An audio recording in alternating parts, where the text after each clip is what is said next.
वसल्लम।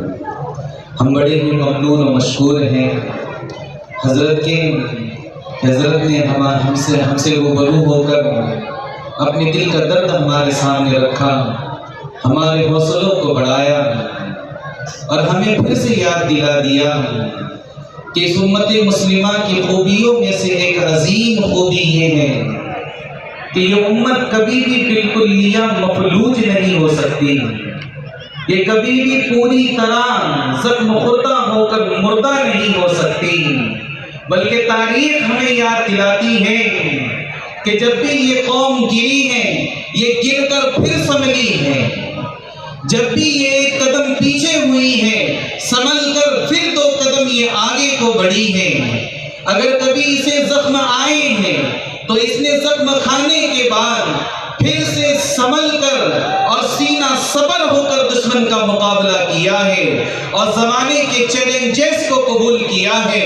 और नौजवानों ने अपने बुजुर्गों की निगरानी में और उनकी सरपरस्ती में कदम से कदम जोड़कर आगे बढ़े हैं और इस बात का सबूत दिया है कि जब कभी हमें आवाज दी जाएगी, जब कभी हमें बुलाया जाएगा, जब कभी हमें हमारी उम्मत को हमारी जरूरत पड़ेगी, हम सीना सबर होकर सामने खड़े हो जाएंगे। तो अल्हम्दुलिल्लाह अल्लाह का शुक्र एहसान है कि हजरत ने हमारे हौसलों को बुलंद किया।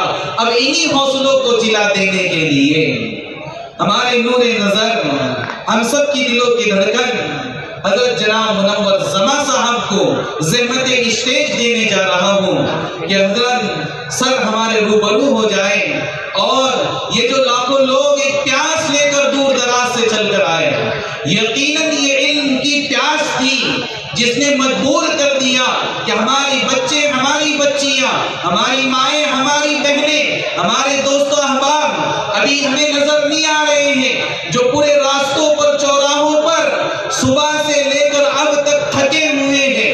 कई ऐसे अहबाब हैं जिन्होंने वक्त पर खाया नहीं, लेकिन वो सर के हजरत के इंतजार के अंदर, इंतजामात के अंदर लगे हुए हैं। हम सब उनके मशहूर हैं और हम हजरत को आपकी बरकत हो।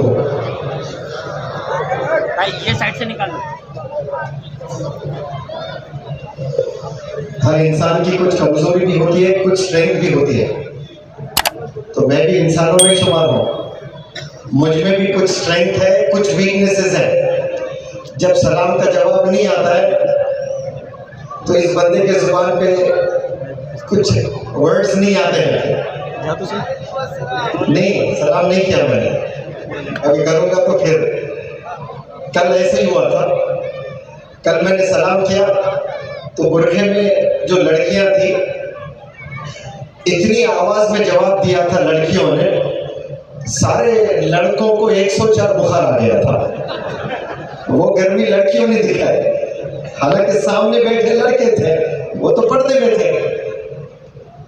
तो एजुकेशन में लड़कियां आगे और सलाम कोई करे तो जवाब देने में भी लड़कियां ही आगे हैं। तो कम से कम इस कुरन, इस गांव में तो नहीं होना चाहिए। तो मैं फिर से सलाम करता हूँ, क्वेश्चन आउट करता हूँ, आंसर आपके पास में है, 100 मार्क्स ले लीजिए। अस्सलाम वालेकुम व रहमतुल्लाहि व बरकातुहू। माशाअल्लाह। ये जो दूसरा वालेकुम अस्सलाम है ना, इसका 100% सवाब मुनव्वर जमा को मिला है। पहला जो मैंने सलाम किया था उसका जवाब, उसका सवाब मुझे मिला, लेकिन वालेकुम अस्सलाम का जो सवाब है वो आप लोग नहीं देना चाहिए। बहरहाल इस छोटे से प्यारे से गांव में मैं पहली दफा तशरीफ ले आया हूँ और इस कुरन के इस मैदान में खड़े होकर मैं मेरे सर को आसमान की तरफ फेरता हूँ तो मुझे कसम खुदा की एक भी तारा नजर नहीं आता है। लेकिन जब मैं अपनी नजर को आसमानों से जमीन पर ले आता हूँ तो शायद सारे तारे यहीं पर नजर आते हैं, सबके सरों पर टोपियां नजर आती हैं माशाअल्लाह। तो ऐसा लगता है जैसे अल्लाह ने तारों को जमीन पर सजा दिया है। मुझे बहुत खुशी हुई है माशाअल्लाह।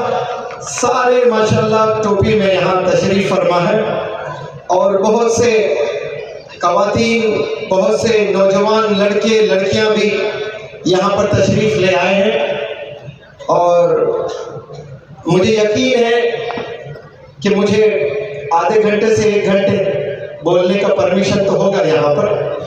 अगर लगता है आप लोग को कि वक्त ज़्यादा हो गया है तो इशारा करें, वहीं पर मैं अपनी तकरीर को रोक देता हूँ, क्योंकि मैं ऐसा टीचर हूँ जो छड़ी और घड़ी साथ में नहीं रखता। ना मेरे हाथ में घड़ी होती है, ना हाथ में छड़ी होती है। 3 लाख से ज़ायद स्टूडेंट्स को पढ़ाया हूँ। कसम खुदा की आज तक एक स्टूडेंट पर भी ये हाथ नहीं उठा है, एक स्टूडेंट को भी मैंने मारा नहीं आज तक। ये मेरा रब गवाह है। हाँ नहीं, तो तालियां नहीं चाहिए। इनमें से कोई टीचर हो तो उनके लिए सबक है, तालियों के लिए नहीं दे रहा मैं। कि टीचर का काम मारना नहीं होता है, टीचर का काम डराना नहीं होता है। टीचर का काम बच्चों को इंफॉर्मेशन देना होता है, क्या सही है क्या गलत है, और बेहतर से बेहतर अंदाज में देना होता है, ताकि बच्चों को आसान हो जाए समझने के लिए कि मुझे क्या चीज़ चुननी है, क्या चीज़ करनी है और क्या चीज़ नहीं करनी है। यहाँ हज़ारों में मैं ऑडियंस को देख रहा हूँ, नौजवान, बच्चे, बच्चियाँ, बड़े, बुजुर्ग, सब लोग। इनमें से अल्लाह बेहतर जानता है कितने लोगों ने यूपीएससी का नाम सुना है। अगर सुना है तो यूपीएससी का फुल फॉर्म क्या होता है? मुझे नहीं लगता कि 100-200 से ज्यादा लोग कोई बोल सके यहाँ पर कि UPSC what does it stand for? Union public service commission.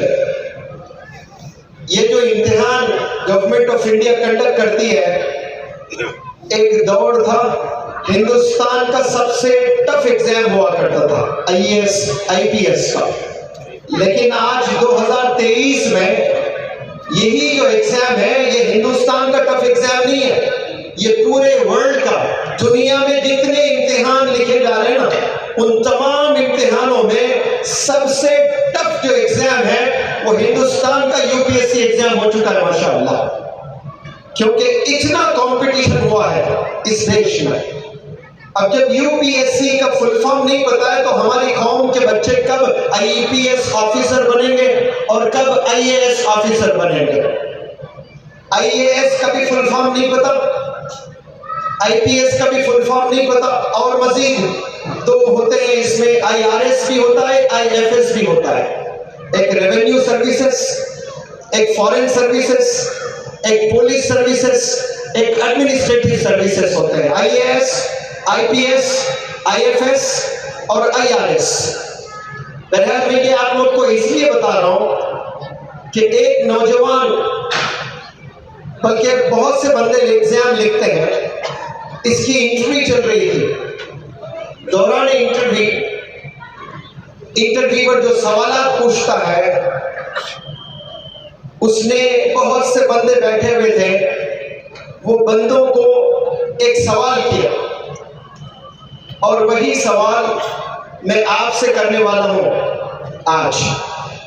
तो कुछ पल के लिए जितने भी हजरात बैठे हैं, भले वो मदरसे के स्टूडेंट्स हैं, मदरसे के असातिज़ा हैं, स्कूल के टीचर्स हैं, स्कूल के स्टूडेंट्स हैं, कॉलेज के स्टूडेंट्स हैं, कॉलेज के टीचर्स हैं, या फिर हाउस वाइफ्स है, जो भी बंदा इस मैदान में आज तशरीफ फरमाता है, वो कुछ देर के लिए इमेजिन कर लें कि आप यूपीएससी का एग्जाम लिख रहे हैं अभी, और मैं आपसे सवाल कर रहा हूं, क्या राजी हैं आप? हल्का सवाल, छोटा सा सवाल पूछने वाला हूं और आसान सवाल है, आप सब लोग जवाब दे सकते हैं। हाथ उठाकर पहले गवाही दे दें कि मैं तैयार हूं सवाल का जवाब देने के लिए। क्या सब लोग तैयार हैं? हाँ में जवाब दें, हाथ उठाकर फिर से। क्या सब लोग तैयार हैं? बहुत उम्दा, वेरी गुड। बहुत आसान सवाल मैं शुरू करता हूं, फिर इसके बाद मेरी असल स्पीच शुरू होगी इंशाअल्लाह। सवाल गौर से सुने।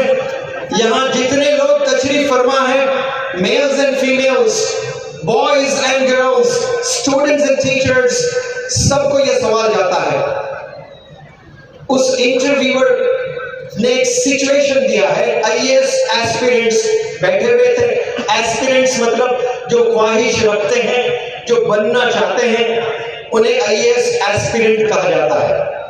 तो तमाम आईएएस एस्पिरेंट्स बैठे हुए थे और आईएएस एस्पिरेंट्स को एक हल्का सा सवाल पूछा गया, लेकिन पूछने से पहले सिचुएशन दिया गया है। वो सिचुएशन मैं आप सबको देता हूं। ये सिचुएशन ये दिया गया कि अंधेरी रात, तूफानी रात,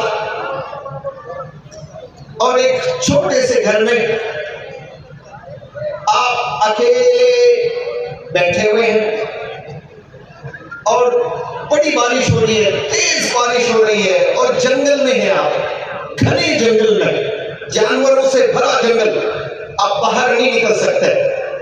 ऐसे जंगल में एक छोटे से घर में आप तशरीफ फरमा है और खूब बारिश हो रही है और बिजलियों की जो आवाज, बड़ी भयंकर आवाज आ रही है और आप बैठे हुए हैं। अचानक दरवाजा खुलता है और एक खूबसूरत लड़की, निहत्ता खूबसूरत लड़की आपके कमरे में तशरीफ ले आती है, नेकेड, बिना कपड़ों के, बहुत ही खूबसूरत लड़की, बदन पे कोई कपड़ा नहीं, गीली पानी में भीगी हुई, कमरे में तशरीफ ले आती है। आप आईएएस एस्पिरेंट्स क्या करोगे, ये सवाल पूछा गया। तो पहले ने जवाब दिया कि मैं उसको वहीं से दफा कर दूंगा, उसको बाहर कर दूंगा। दूसरे ने जवाब दिया, मैं चेहरा फेर लूंगा, मैं जिना नहीं कर सकता, मैं गुनाह नहीं कर सकता, उस तरफ मैं नहीं देखूंगा, मैं ऐसे चेहरा फेर लूंगा। तीसरे ने कहा, मैं मेरे बदन का शर्ट जैकेट उतार कर उसे पहना दूंगा, वो शायद ज्यादा मूवीज देखा है, उसने वो जवाब दिया। और चौथे ने, पहले ने क्या कहा, कुछ याद है कि भूल गए, दफा कर दूंगा, वहीं से रूम से बाहर भेज दूंगा। दूसरे ने कहा कि नजरें मैं बिल्कुल नहीं मिलाऊंगा, मैं नजरें हटा लूंगा। तीसरे ने कहा मेरी जैकेट में उसे पहना दूंगा। तो तीनों को उस ऑफिसर ने रिजेक्ट कर दिया कि आप आईएएस ऑफिसर नहीं बन सकते, चलो निकलो। दूसरे को कहा आप आईएएस ऑफिसर कभी नहीं बन सकते, चलो निकलो। तीसरे को कहा आप आईएएस ऑफिसर कभी नहीं बन सकते, निकलो। चौथे ने जवाब दिया कि मैं जाऊंगा, उस बच्ची को किस करूंगा, उस बच्ची को गले लगा लूंगा। तो ऑफिसर ने पूछा कि भाई ये तीनों ने तो ऐसा नहीं कहा, आप क्यों किस करना चाहते हो, आप क्यों गले लगाना चाहते हो? तो उस आईएएस एस्पिरेंट ने कहा कि सर वो लड़की को मैं एक छोटी 4 साल की लड़की समझता हूं। तो यहां आपको मैं मैसेज देना चाहता हूं, वो जो तीनों रिजेक्ट हुए, नीयत में बड़ी खोट थी। खूबसूरत, बदन पर कपड़ा नहीं, तो पहली सोच गई है 17 साल की होगी, 19 साल की होगी, 21 साल की होगी। वो तीनों की नीयतों में खोट थी, नीयत बड़ी गंदी थी, सोच में इन्फेक्शन था वो लोग के। और वही सेम सवाल है, लेकिन देने वाले ने ऐसे भी जवाब दिया कि मैं दौड़ते हुए जाऊंगा, उसे गले लगा लूंगा, उसे किस करूंगा। क्यों? वो सोच रहा है कि ये छोटी बच्ची आई है कमरे में। और दूसरे तीनों ने सोचा क्या, वो लोग सोच रहे हैं कि बड़ी कोई लड़की होगी, जवान कोई लड़की होगी, मेरी तो ईद हो जाएगी रात में। तो यहां मैं आपको मैसेज देना चाहता हूं तमाम स्टूडेंट्स को। हमने छोटे घर से बड़े घर में आए हैं, छोटे मोहल्लों से बड़े मोहल्लों में आए हैं, गांव से हम लोग शहरों में आए हैं। हमने बहुत सी चीजें बदल ली है लाइफ में। हमारे पास साइकिल थी, अब्बू के पास, आज अब्बू के पास में बाइक है, जिन अब्बू के पास में बाइक है आज कार आ चुका है। हर चीज हमने बदले हैं। अगर कोई चीज हम नहीं बदले हैं तो वो हमने सोच नहीं बदली है। और जब सोच आपकी बदल जाती है तो फिर आपकी जिंदगी बदल जाती है, आपका मुस्तकबिल बदल जाता है, फिर आपको कामयाबी से कोई नहीं रोक सकता इस दुनिया में। कामयाबी और आपके बीच में जो फासला है ना, उसमें जो रुकावटें आती हैं वो सोच की वजह से रुकावटें आती हैं। अगर आपने सोच बदल दिया ना तो फिर आपके डेस्टिनेशन तक जाना आपके लिए बहुत आसान हो जाएगा। मैंने बहुत से पढ़े लिखे लोगों से ये बात सुना है कि यहूदियों ने बहुत कोशिश कर रखी है और कोशिश कर रहे हैं कि मुसलमानों को दीन से दूर किया जाए, मुसलमानों को मसाजिद से दूर किया जाए, मुसलमानों को मदारिस से दूर किया जाए। और वो लोग की कोशिश होती है कि ये मुसलमान नमाजों से महरूम रहें, ये यहूदियों की कोशिश है। और मसाजिद खाली पड़े रहते हैं तो लोग कहते हैं कि भाई ये यहूदियों की चाल है। और यहूदियों से तो और खतरनाक बड़े दुश्मन शयातीन होते हैं। ये कभी नहीं चाहते हैं कि कोई एक मुसलमान सर्दियों में कंबल को फेंक दे और वजू बनाए ठंडे पानी से और मस्जिद की ओर चले और फज्र की नमाज पढ़े। ये शयातीन हमेशा पीछे पड़े हुए रहते हैं कि ये इंसान नमाजों से महरूम रहे। लेकिन मैं तमाम मुसलमान इस दुनिया में रहते हैं उनसे एक सवाल करता हूँ, शयातीन चाहे 1 करोड़ चाल चले, मुझे और आपको शयातीन कभी नहीं हरा सकते अगर हमारे इरादे बुलंद होते हैं। हमने कभी जुमे की नमाज छोड़ी है, सब जुमा पढ़ते हैं, तो क्या यहूदियों की चाल वहां नहीं चल रही है? क्या शयातीन चाहते हैं कि मुसलमान जुमा पढ़े? वो तो कतई नहीं चाहते। शयातीन हावी हो जाते हैं हम पर कि ये बंदा जुमे की नमाज नहीं पढ़ना चाहिए, लेकिन फिर भी हम सब लोग जाते हैं। क्यों? हम इरादा करते हैं कि हमने किसी भी हाल जुमे की नमाज नहीं छोड़ना है। तो जो नीयत हम जुमे की नमाज में करते हैं, जो इरादा मुसम्मम हम बनाते हैं ना, वहां दुनिया के पूरे शयातीन भी इकट्ठा हो जाए, एक मुसलमान के मुकाबले दुनिया के सारे शयातीन फेल हो जाते हैं। क्यों? मुसलमान के इरादे में वो बुलंदी होती है, वो ताकत होती है। कोई यहूदी आपको जुमे की नमाज को जाने से रोकता नहीं है, कोई शैतान जुमे की नमाज से महरूम नहीं कर पा रहे हैं आपको। लेकिन बाकी नमाजों में क्यों महरूम हो रहे हैं हम लोग? हमारे इरादों में गड़बड़ है, हम में गड़बड़ है, हमारी सोच में गड़बड़ है। हमने पहले सोच बदलना है और इरादा मुसम्मम हमने करना है। इंशाअल्लाह तो हम अल्लाह के करीब होंगे, हम आप सल्लल्लाहु अलैहि वसल्लम के करीब होंगे, हम वालिदैन के करीब होंगे, हम टीचर्स के करीब होंगे, हम किताबों के करीब होंगे। तो फिर इल्म हमें हासिल होगा, और जब बंदे को इल्म हासिल हो जाता है तो कामयाब होना उसके लिए बहुत आसान हो जाता है। तो आज इस प्लेटफॉर्म से मैंने कोशिश की कि आप तक ये मैसेज पहुंचा दूं कि आपने बदलना है अपनी सोच को, आपने बनाना है अपने इरादे को। वही लोग कामयाब होते हैं जो अपना इरादा बनाते हैं। तो आप लोग इस पल से ही सोच लें कि मुझे मेरे इरादे को मुसम्मम बनाकर आज से मेरे मुस्तकबिल को मुझे संवारना है इंशाअल्लाह। ये जो करते हैं यही बंदे इस रुए ज़मीन पर कामयाब होते हैं। बहरहाल बताने बहुत सारी चीज़ें हैं, इंशाअल्लाह कोशिश करता हूँ कि आप लोग के इल्म में वो बातें आ जाएं। कामयाब इंसान वो नहीं होता है जो इंसान पैसे बनाता है। लोग इस दुनिया में जो सबसे बड़ी गलती हुई है ना, वो गलती पढ़े लिखे लोगों ने कर रखी है, और माशरे में जिसको रिस्पेक्ट दी जाती है वो लोगों ने ये गलती कर रखी है। वो क्या गलती? कामयाबी का डेफिनेशन। हम कामयाब किसको समझते हैं? जो बच्चे गवर्नमेंट जॉब हासिल करते हैं, जो बिजनेस में पैसा बनाते हैं, उसको सोसाइटी में रिस्पेक्ट मिलती है और उस बंदे को हम कहते हैं कि ये कामयाब बंदा है। इस दुनिया का सबसे बड़ा मिस्टेक अगर कोई हुआ है ना इस रुए ज़मीन पर, वो यही है कि सक्सेस के डेफिनेशन को हमने सही प्रेजेंट नहीं कर पाया।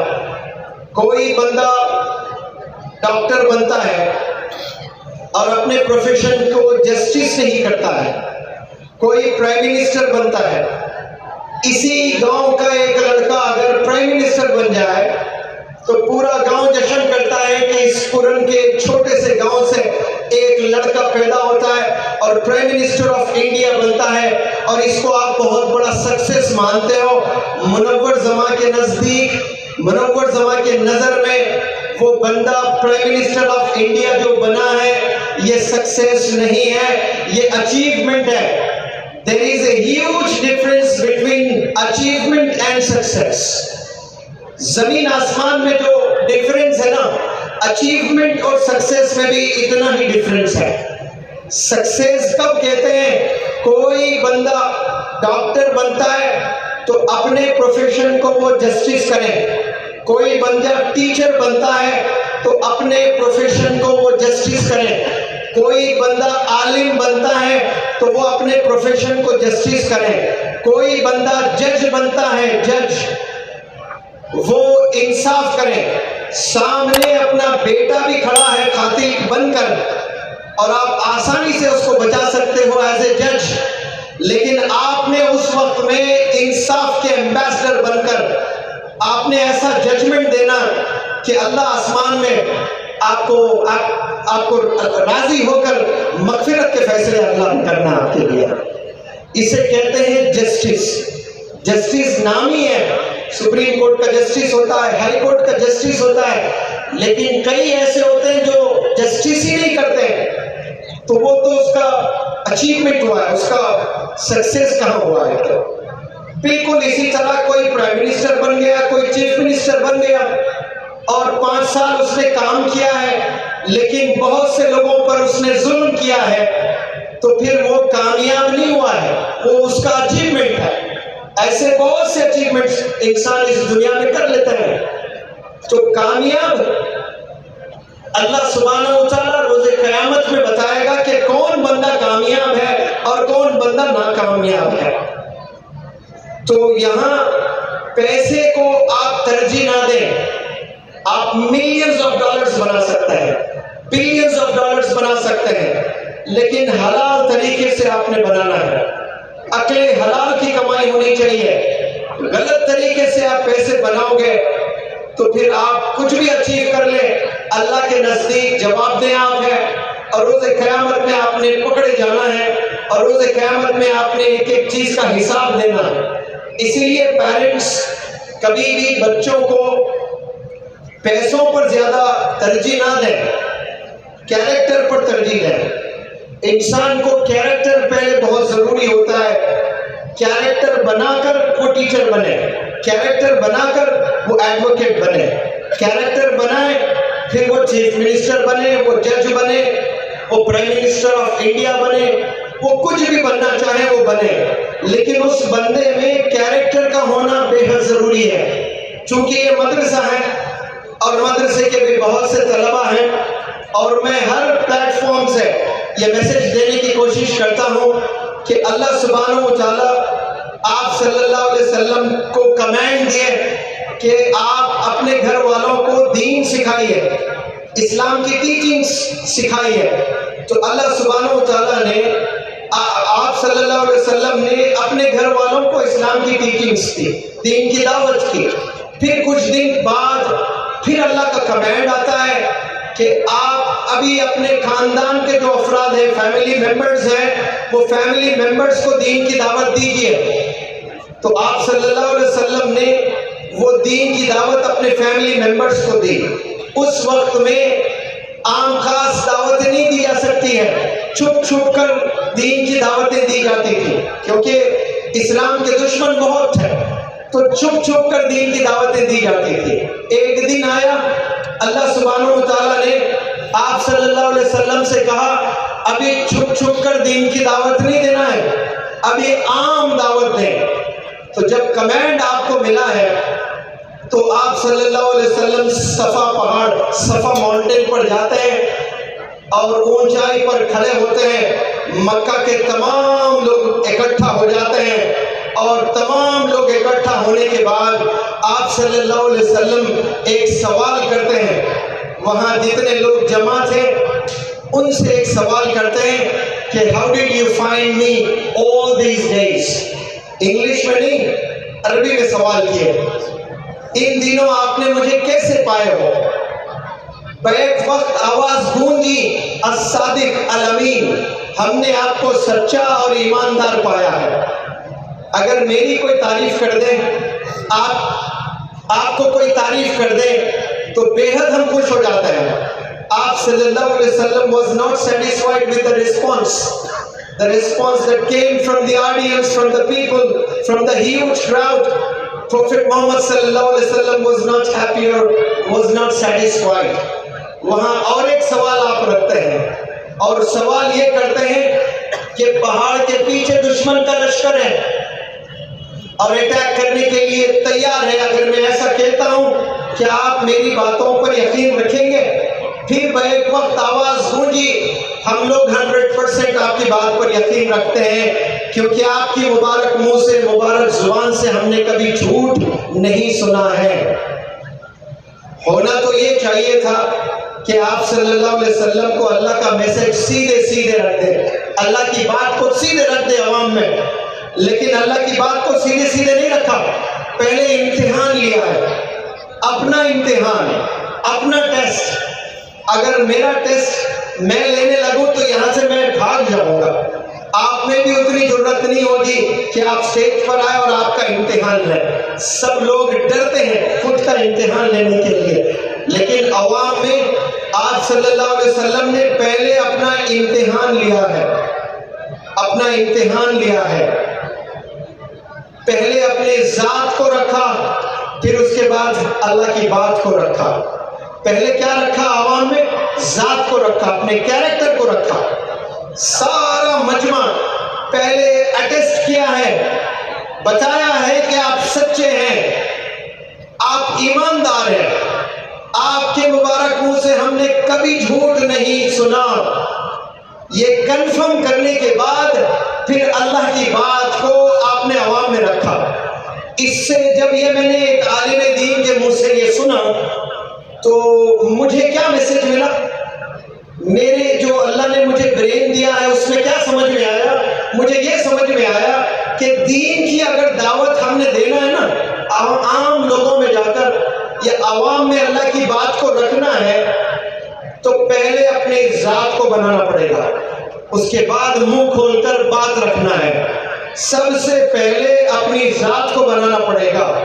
और आवाम खस्में खाए कि ये बंदा मर जाएगा लेकिन ये बंदा कभी झूठ नहीं बोलता है, ये अगर आवाम कंफर्म करने लगी तो आपके मुंह से जो जो बोल निकलेंगे इंशाअल्लाह वो असर करेंगे दिलों पर जाकर लोगों के। तो हमने जितने टीचर्स हैं, जितने लोग यहाँ बैठे हैं, आज अहद कर लें कि हम झूठ नहीं बोलेंगे इंशाअल्लाह। आप वादा करें, इस मैदान में इरादा करें कि हम इंशाअल्लाह आज की तारीख से झूठ नहीं बोलेंगे। क्यों? क्योंकि अस्सादिक अल अमीन ये वो टाइटल है कि इस दुनिया में कोई स्कूल 12 साल पढ़ाकर भी सर्टिफिकेट नहीं दे सकता। कोई टीचर, कोई लेक्चरर, कोई प्रोफेसर, कोई भी यूनिवर्सिटी, ऑक्सफोर्ड, हार्वर्ड यूनिवर्सिटी, दुनिया के बड़े यूनिवर्सिटीज माने जाते हैं। डॉक्टर्स निकलते हैं, इंजीनियर्स निकलते हैं, साइंटिस्ट निकलते हैं, एडवोकेट्स निकलते हैं, जजेस बनते हैं। एक बंदा जज बनता है तो जज बनने के बाद उसको सर्टिफिकेट दी जाती है। डॉक्टर बनता है, डॉक्टर बनने के बाद सर्टिफिकेट दी जाती है। इंजीनियर बनता है, इंजीनियर बनने के बाद सर्टिफिकेट दी जाती है। एडवोकेट बनता है, एडवोकेट के बाद वो सर्टिफिकेट दी जाती है। क्या वो डीन, क्या उसके टीचर्स, क्या उसके प्रोफेसर्स सर्टिफिकेट के ऊपर लिख सकते हैं कि ये बंदा अस्सादिक अल अमीन है, ये डॉक्टर अस्सादिक अल अमीन है, अस्सादिक अल अमीन रहेगा। ये जज, लॉ कॉलेज के जितने भी प्रोफेसर्स हैं जो बच्चों को पढ़ाकर एडवोकेट्स, जजेस बनाते हैं, क्या साइन करके दे सकते हैं कि ये अस्सादिक अल अमीन है? तो इस दुनिया की सबसे बड़ी डिग्री कौन सी हुई है? अस्सादिक अल अमीन वाली डिग्री है, जो आज तक कोई स्कूल, कोई कॉलेज, कोई यूनिवर्सिटी ने प्रोड्यूस नहीं किया है। और वो क्वालिटी अगर मुझ में, वो क्वालिटी अगर आप में आ जाए, कसम खुदा की मैं कहता हूं, आपसे बेहतर इंसान शायद ही कोई सूरह ज़मीन पर हो जाए। ये वो क्वालिटीज हैं जो आप सल्लल्लाहु अलैहि वसल्लम को इनाम के तौर पर आवाम ने दिया था। वो क्वालिटीज की टीचिंग्स होना बेहद जरूरी है। आज स्कूल में साइंस पढ़ाया जाता है, मैथ्स पढ़ाया जाता है, कंप्यूटर्स पढ़ाया जाता है, इकोनॉमिक्स पढ़ाया जाता है और न जाने क्या क्या और मजीद सब्जेक्ट्स पढ़ाया जा रहा है। लेकिन क्या ये भी पढ़ाया जाता है? मैनर्स एक दौर में स्कूल में हुआ करते थे। डिसिप्लिन क्या सिखाया जाता है? मैनर्स, वैल्यूज क्या सिखाए जा रहे हैं? ये कोई चीज आज स्कूल्स में नहीं है। इतना कंपटीशन बढ़ गया है कि हम अच्छा स्कूल किसको बोलते हैं? वो स्कूल जिसके बच्चे नीट एग्जाम में बड़े नंबरों में कामयाब होते हैं। इस कॉलेज से 50 बच्चों ने नीट क्लियर किया, इस कॉलेज से 100 बच्चों ने JEE एग्जाम क्लियर किया, तो हम समझते हैं कि वो शहर का बेहतरीन स्कूल है, वो शहर का बेहतरीन कॉलेज है। इस कॉन्सेप्ट को अपने जहन से निकाल दें प्लीज। वहां ज्यादा मेहनत करवाकर नीट क्लियर करवाया जाता है, JEE क्लियर करवाया जाता है। स्कूल का असल मकसद डॉक्टर इंजीनियर बनाना नहीं होता है, कैरेक्टर वाला डॉक्टर होना चाहिए, डिसिप्लिन वाला डॉक्टर होना चाहिए। ये असल तालीम है। ये तालीम मर चुकी है, ये आज के तलबा में ये चीज नहीं है।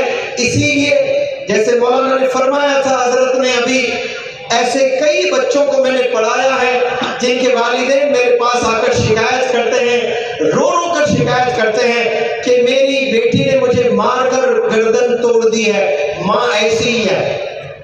14 साल की बच्ची है, फोन ना देने पर, हालांकि फोन वो लड़की का नहीं है, फोन तो माँ का है और माँ मना की जा रही है, मैं नहीं दूंगी, तो पढ़ाई नहीं कर रही है, तो फोकस नहीं कर पा रही है। तो ऐसे लड़कियां आज जिंदा है इस जमाने में जो माँ को मार के गर्दन तोड़ रहा है। अभी जो हजरत ने आपके सामने मैसेज रखा है वो हाल ही में वाकया हुआ है केरला में। माँ ने फोन नहीं दिया तो बेटे ने माँ का कत्ल कर दिया है, वो तो किलर हुआ है। अब वो बंदा जो फोन की वजह से अपने माँ का कत्ल किया है, वो अगर प्राइम मिनिस्टर भी बनता है अपने टैलेंट से, अपने नॉलेज से, वो चार्टर्ड अकाउंट बनता है और वो दुनिया का बड़ा बिजनेस एंटरप्रेन्योर बनता है, अल्लाह के नजदीक हकीर कुछ नहीं है वो इंसान। क्योंकि अल्लाह ने साफ साफ बता रखा है कि वालिदैन नाखुश तो मैं भी नाखुश, वालिदैन नाराज तो मैं भी नाराज। आप पूरी दुनिया को खुश कर सकते हो लेकिन रब को खुश नहीं कर सकते हैं। क्यों?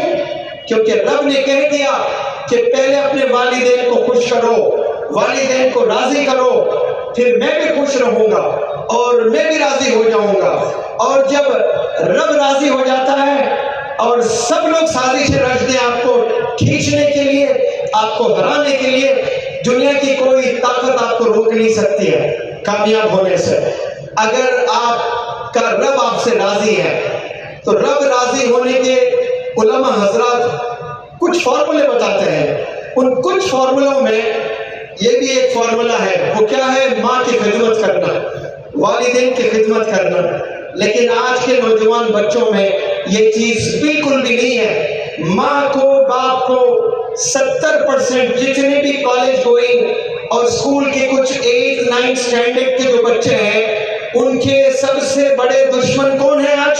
उनके वालिदैन बन चुके हैं। 10 में मेरा तजुर्बा कहता है 7 पेरेंट्स आज डिप्रेशन में है। अगर वो मुसलमान ना होते तो सुसाइड कर लेते, क्योंकि उनमें ईमान है उनके सीनों में, और मुसलमान कभी सुसाइड नहीं कर सकता है। हराम की मौत है, जिंदगी भर इसके बाद आपने वैसे ही जहन्नुम में जलना है, उसको कभी जन्नत मैसर नहीं होती है। इसलिए मुसलमान बड़े बड़े चैलेंजेस झेल लेता है लेकिन खुदकुशी नहीं करता है। लेकिन कई वालिदैन आकर मुझे रोते हुए बताए कि अगर इजाजत होती खुदकुशी की तो मैं तो सुसाइड कर लेती सर। इतना तकलीफ देता है मेरा नौजवान लड़का, इतनी तकलीफ देती है मेरी बच्ची।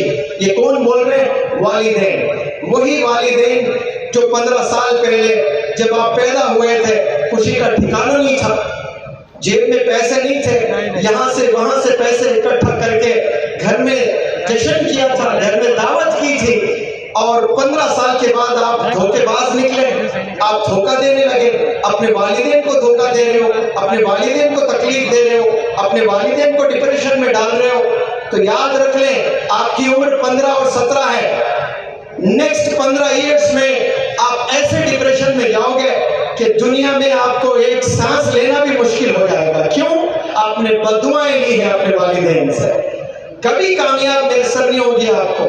वालिदैन को तकलीफ देकर आप कभी कामयाब नहीं हो सकते हैं। लिहाजा जितने भी नौजवान बच्चे हैं जो अपने वालिदैन को तंग करते हैं, वालिदैन को परेशान करते हैं, वालिदैन को ऊंची आवाज में बात करते हैं, गाली निकालते हैं, कुछ बच्चे वालिदैन को भी गाली देने लगे हैं। ये वो जुबान है जिस जुबान से हमने कलमा पढ़ा है, ला इलाहा इल्लल्लाह मुहम्मदुर रसूलुल्लाह, ये हमने पढ़ा है। दरूद हमने पढ़ा है सल्लल्लाहु अलैहि वसल्लम।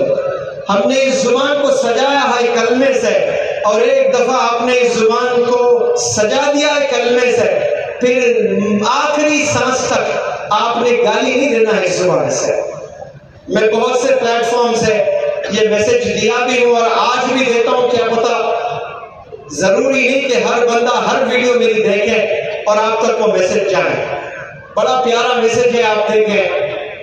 एक बर्तन है और बर्तन में दुनिया की सबसे मजेदार बिरयानी तैयार गरम गरम है, और आपको बड़ी भूख लग रही है, और बर्तन रखा हुआ है, आप 10 फीट दूर है और अपने आप कदम बढ़ा रहे हो बिरयानी की तरफ, उस बर्तन की तरफ धीरे धीरे आप जा रहे हो। अचानक कुत्ता आता है और पेशाब और पकाना दो भी कर देता है बिरयानी में, और फिर चला जाता है। क्या आप वो बिरयानी को सर नहीं प्लीज, अगर आपको भूख लग रही है, क्या आप वो बिरयानी खाना पसंद करोगे? तो मैं आपके लिए और एक ऑप्शन देता हूँ, आप ही के सामने उस बिरयानी को फेंक देता हूँ, गरम गरम पानी से वो बर्तन साफ करता हूँ, फिर और एक पैकेट जो तरोताजा गरम गरम बिरयानी की है उस बर्तन में, उसी बर्तन में मैं डालता हूँ, फिर वो बर्तन आपको मैं प्रेजेंट करता हूँ। क्या आप बिरयानी खाना पसंद करोगे? मैं नहीं करूँगा। क्यों? क्योंकि वो कराहियत अभी बाकी है मेरे सीने में, मेरे दिल में, क्योंकि मैंने उस बर्तन में कुत्ते को पेशाब करते हुए देखा, उस बर्तन में मैंने कुत्ते को पकाना करते हुए देखा। हालांकि बर्तन को धोया गया, फिर भी उस बर्तन में आप खाना पसंद नहीं करोगे। जब आप उस बर्तन में खाना पसंद नहीं करोगे तो आप इस जुबान को दुरूद से सजाया है, कलमे से सजाया है, उसी जुबान से आप फिर गाली कैसे निकाल सकते हो? उसी जुबान से आप झूठ कैसे बोल सकते हो? उसी जुबान से आप ग़ीबत कैसे कर सकते हो? उसी जुबान से आप किसी को धमकी कैसे दे सकते हो? उसी जुबान से आप किसी को धोखा कैसे दे सकते हो?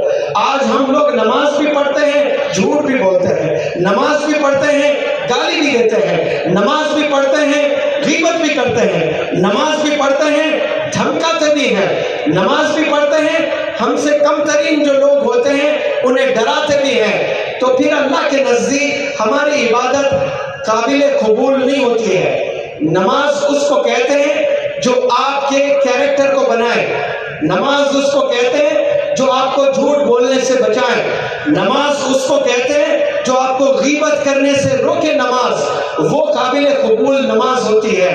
हम नमाज पढ़कर खुश हो जाते हैं कि मैंने तो 5 वक्त नमाज पढ़ ली, मेरे बराबर घर में जो बंदा है वो कभी नमाज ही नहीं पढ़ता है, आप उसको हकीर बोल रहे हो। क्या पता मैं अल्लाह ताला मुझे दोज़ख में डाल दे और मेरे बराबर घर में जो कभी नमाज पढ़ा नहीं उसको जन्नत में डाल दे, क्योंकि मैं नमाज के साथ झूठ भी बोल रहा था, नमाज के साथ मैं गाली भी निकाल रहा था, नमाज के साथ मैं ग़ीबत भी कर रहा था। वो बंदा कभी कभार नमाज पढ़ता था लेकिन कभी उसने झूठ नहीं बोला, कभी उसने ग़ीबत नहीं की, कभी उसने गाली नहीं निकाली। हो सकता है कि अल्लाह को वो पसंद आया हो उसका अमल, और अल्लाह ने फैसला कर लिया कि इसको मुझे जन्नत में भेजना है। तो हमने ये इरादा करें आज यहाँ से कि हम इंशाअल्लाह झूठ नहीं बोलेंगे, हम गीबत नहीं करेंगे।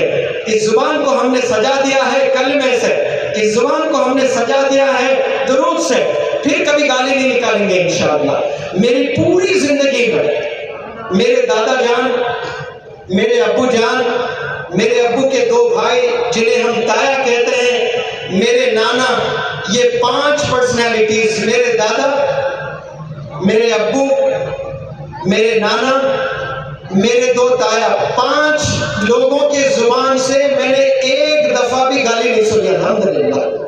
एक दफा भी मैंने, हालांकि आलिमाना घर नहीं, हाँ, लेकिन दादा मेरे हेड काजी थे, हेड मास्टर थे, बड़ा रुतबा था, बड़ा रिस्पेक्ट डिस्ट्रिक्ट में था आपका। एक दफा भी मैं रब को गवाह रखकर कहता हूँ, एक दफा भी मेरे नाना दादा के जुबान से गाली नहीं सुनी, मेरे 2 ताया से, मेरे अब्बू से मैंने गाली नहीं सुनी। और वो 5 पर्सनैलिटीज की आदत अल्हम्दुलिल्लाह मुझ में आई है। शायद मैंने कभी दी होगी, अल्लाह मुझे माफ करे, लेकिन बड़ा अरसा हो गया, मुझे याद नहीं कि मैंने किसी को गाली दी है। गुस्सा मुझे भी आता है, तो सबको आता है, गाली देने को जी करता है, लेकिन वही आपको कंट्रोल करना है, उसी को ईमान कहते हैं, उसी को टीचिंग्स ऑफ प्रॉफिट मोहम्मद कहते हैं। वली लोग जो होते हैं खामोश बहुत रहते हैं। क्या आप समझते हो कि अल्लाह के वली को गुस्सा नहीं आता है? हमसे ज्यादा गुस्सा आता है, लेकिन हमसे ज्यादा सब्र करने वाले शख्सियत होते हैं। वो सब्र करना हमने सीखना है। सब्र जो करता है, इसीलिए उलमा हजरत बताते हैं कि जन्नत के हैं 2 सवारी। जन्नत में जाना चाहते हैं आप लोग? जो जाना चाहते हैं वही लोग हाथ उठाए, बाकी लोग ना उठाए। अब मुझे बोलने की जरूरत नहीं है, सब उठाए। जन्नत के हैं 2 सवारी, सब्र और शुक्रगुजारी, सब्र और शुक्रगुजारी। सब्र आज किसी में भी नहीं है।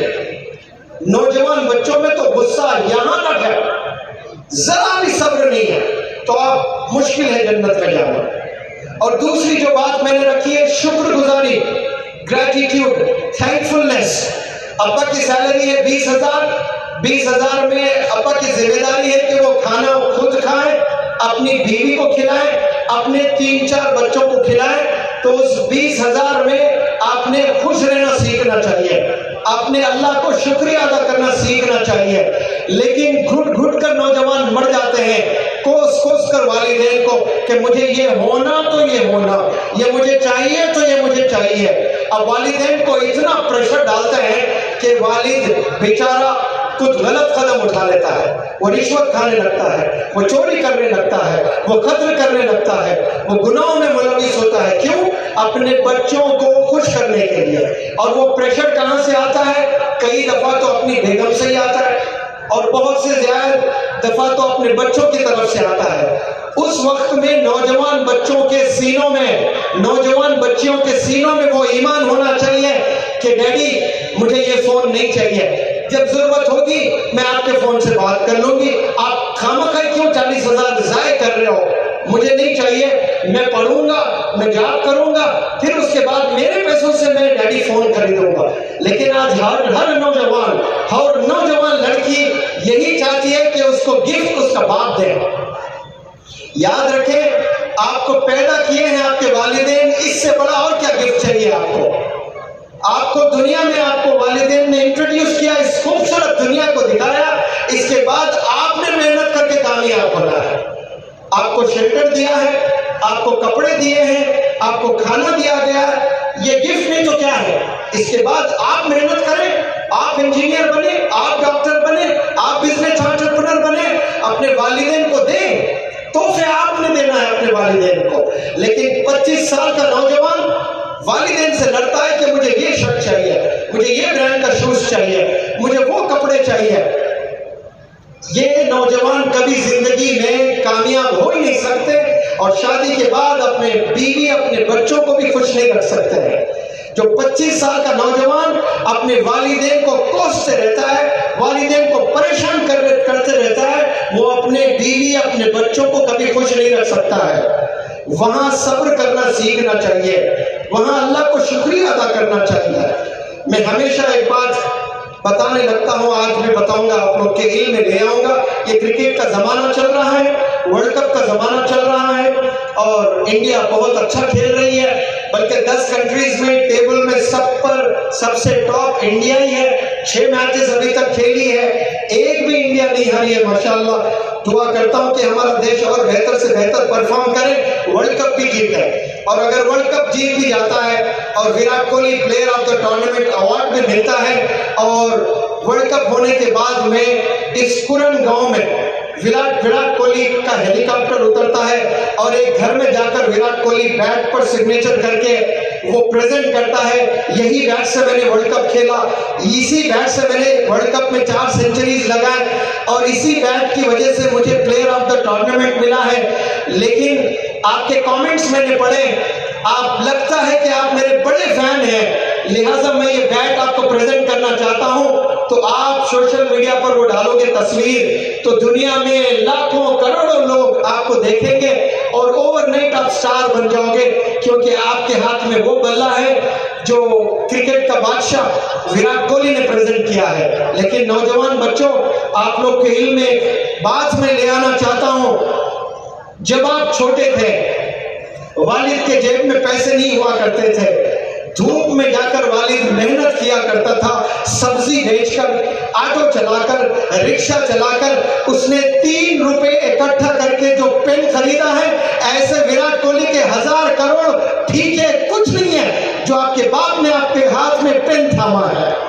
इसी तरह रोनाल्डो बादशाह है फुटबॉल का, वो अपने जूते लाकर आपको देता है, ये जूते पहनकर मैंने वर्ल्ड कप जीता है।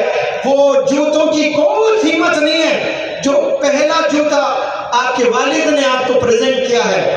आपने समझना है कि आपके वालिद ने आपको कितने गिफ्ट दिए हैं। एक कोई बंदा गिफ्ट देता है आपको, कोई आईफोन आपको दे दे तो आप सीधे सीधे उसको इंस्टाग्राम पर डालते हो कि मेरे फ्रेंड ने मुझे आईफोन गिफ्ट दिया है। क्या कभी आपने इंस्टाग्राम पर अपनी वालिद की फोटो डालकर इस महीना मेरे वालिद ने स्कूल की फी बांधी है, I am so happy, thank you my dad, कभी ये तस्वीर देखने को मिलता है आपको सोशल मीडिया पर?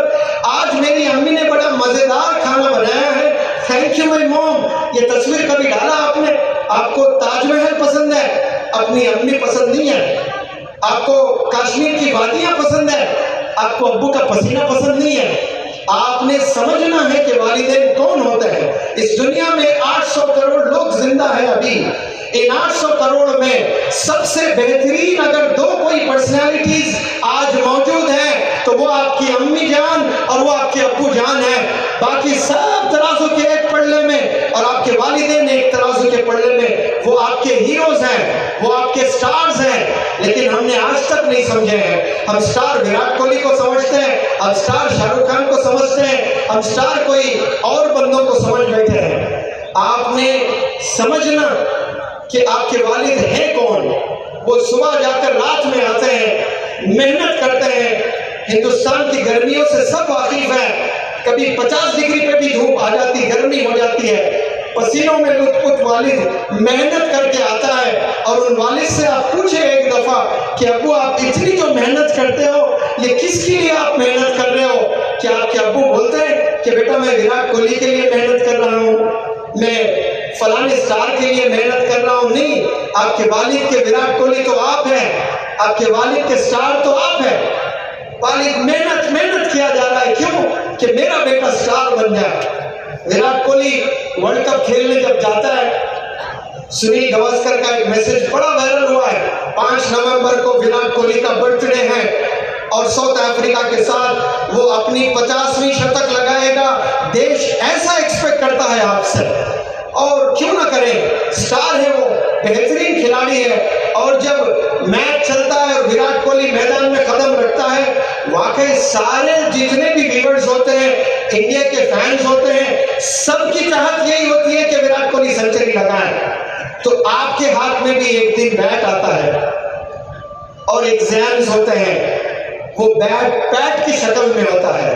एक पैड लेकर आप इम्तिहान लिखने जाते हो तो सारे हिंदुस्तान के लोग आपसे कोई तवक्को नहीं रखते हैं, लेकिन आपका वालिद और आपकी अम्मी जान वो ये विश रखते हैं, ये ख्वाहिश रखते हैं कि मेरा विराट कोहली मैथ एग्जाम लिखने जाता है, वो आज इम्तिहान में सेंचुरी लगाएगा, वो 100 में 100 मार्क्स ले आएगा। वो एक साल सोचता है, दूसरी जमात में भी यही सोचता है, तीसरी जमात में जब आप होते हो वालिद का यही ख्वाब होता है, हत्ता कि आप 10वीं जमात में पहुंच गए, मैथ्स का इम्तिहान लिखने जाते हो, तब भी वालिद का यही ख्वाब होता है। आप 11th लिख रहे हो, 12th ग्रेड में हो, 12 साल आपके वालिद ने मेहनत की और एक ही ख्वाब था कि मेरा बच्चा कोई भी एक सब्जेक्ट में सेंचुरी लगा दे। 12 साल आपने अपने वालिदैन के ख्वाब को चूकना-चूर कर दिया, कभी एक दफा आपने फुलफिल नहीं किया। इंडिया के करोड़ों लोग विराट कोहली से एक्सपेक्ट करते हैं और विराट कोहली खुश करता है सेंचुरी लगाकर। क्या आपने कभी खुश किया अपने अम्मी को अपने परफॉर्मेंसेस से? क्या आपने कभी खुश किया अपने अब्बू को अपने परफॉर्मेंसेस से? हम खुशी नहीं कर रहे हैं, हम तो और तकलीफ दे रहे हैं। उनको खुशी देने के बजाय हम तकलीफ देने लगे हैं। आप लोग से अदबन गुजारिश करता हूं, आप लोग की कामयाबी किताबों में है, आप लोग की कामयाबी अपने वालिदैन को रिस्पेक्ट करने में है और किताबें थाम ले। मौलाना अबुल कलाम आजाद जब 12 साल की उम्र थी तो आपने घर में बाकायदा लाइब्रेरी सेटअप कर दी थी। आज हम लोग फोन सेटअप करते हैं, मेरे पास आईफोन है, अब्बू के पास सैमसंग है, फलाने भाई के पास में मोटोरोला है, फलाने के पास में पता नहीं कौन कौन से नए कंपनीज आए हैं। इसकी जो है लाइब्रेरी बन रही है, किताबों की लाइब्रेरी नहीं बन रही है। 12 साल की उम्र में एक नौजवान कई साल पहले वो लाइब्रेरी सेटअप कर दिया आपने, तो आप कुछ सालों के बाद जाकर क्या बने?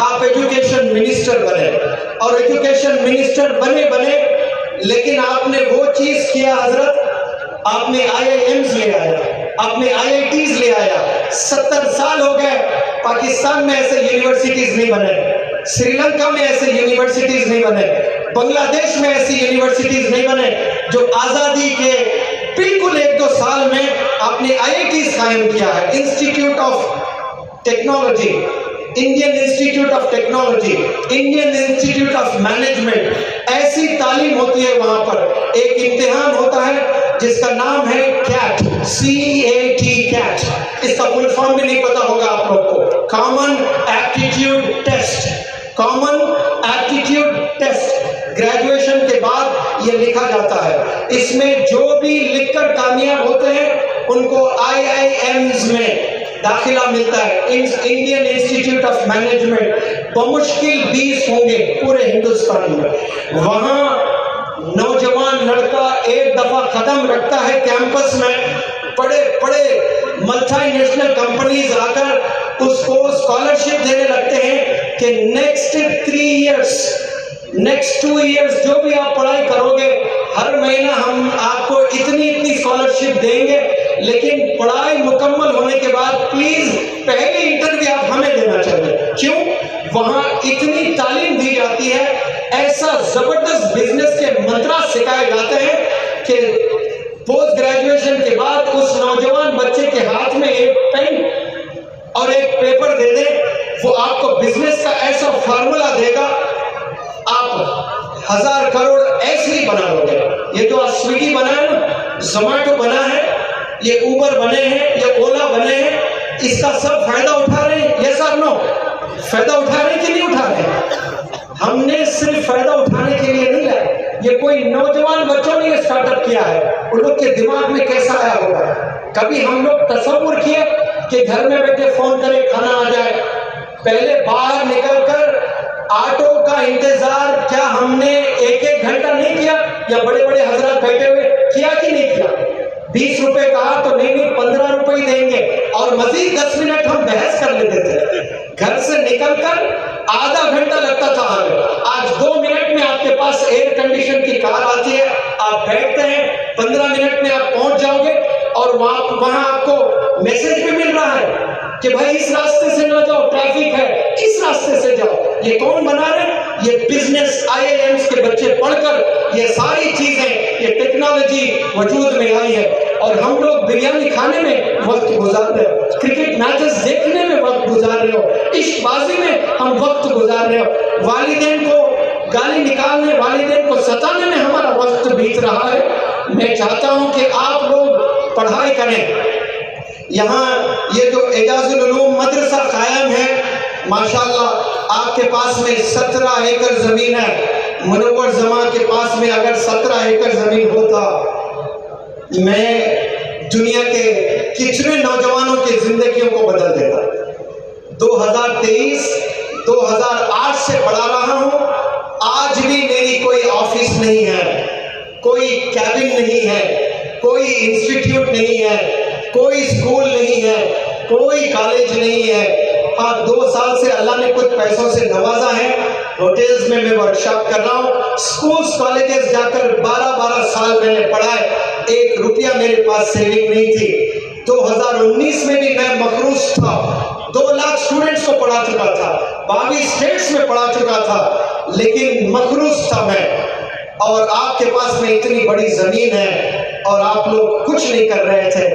Better late than never, English में एक फ्रेज है कि आज भी आप जागते हो, आज से आपकी कामयाबी है। यहाँ के जिम्मेदारान ने 1 बार नहीं, 2 बार नहीं, 3 बार नहीं, आप मौलाना हुज़ैफा साहब बस्तामी के घर आए, इदारे में आए, 1 बार नहीं, 2 बार नहीं, कई दफा आपने रिक्वेस्ट किया है कि आपकी मदद चाहिए, हम यहाँ स्कूल्स एस्टैब्लिश करना चाहते हैं। तो हजरत के पास में जाता हूँ, पूछता हूँ कि हजरत 17 एकड़ जमीन है, यहाँ के जिम्मेदारान तैयार है, स्कूल्स एस्टैब्लिश करना चाहते हैं, कॉलेजेस एस्टैब्लिश करना चाहते हैं, और आपके अब्बा हुजूर वो आलिम दीन है जो हिंदुस्तान के सरजमीन पर ये पहले आलिम दीन है जो मेडिकल कॉलेज कायम किए हैं। माशाअल्लाह, आसान नहीं होता है, 300 करोड़ रुपए लगाना पड़ता है, लगाकर भी चला नहीं सकते, सुसाइड कर लेते हैं कई सारे लोग, लेकिन ये वाहिद आलिम दीन है जो मेडिकल कॉलेज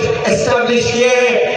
ये तमाम ये जो आवाम बैठी है यहाँ पर, इस गांव के भी लोग हैं, नासिक से भी कुछ लोग आए हैं, अहमदाबाद से भी कुछ लोग आए हैं। इन सब के प्रेजेंस में हजरत से मैं सवाल करते हूँ और पूछता हूँ कि यहाँ के जिम्मेदारान, यहाँ अशफाक साहब भी है, यहाँ जमील साहब भी है, ये बड़े जिम्मेदार लोग हैं, ये इरादा रखते हैं कि यहाँ मदरसे के तालीम के साथ में स्कूल भी होगा, कॉलेज भी होगा इंशाअल्लाह। क्या आपकी मदद होगी? कैसी होगी इंशाअल्लाह?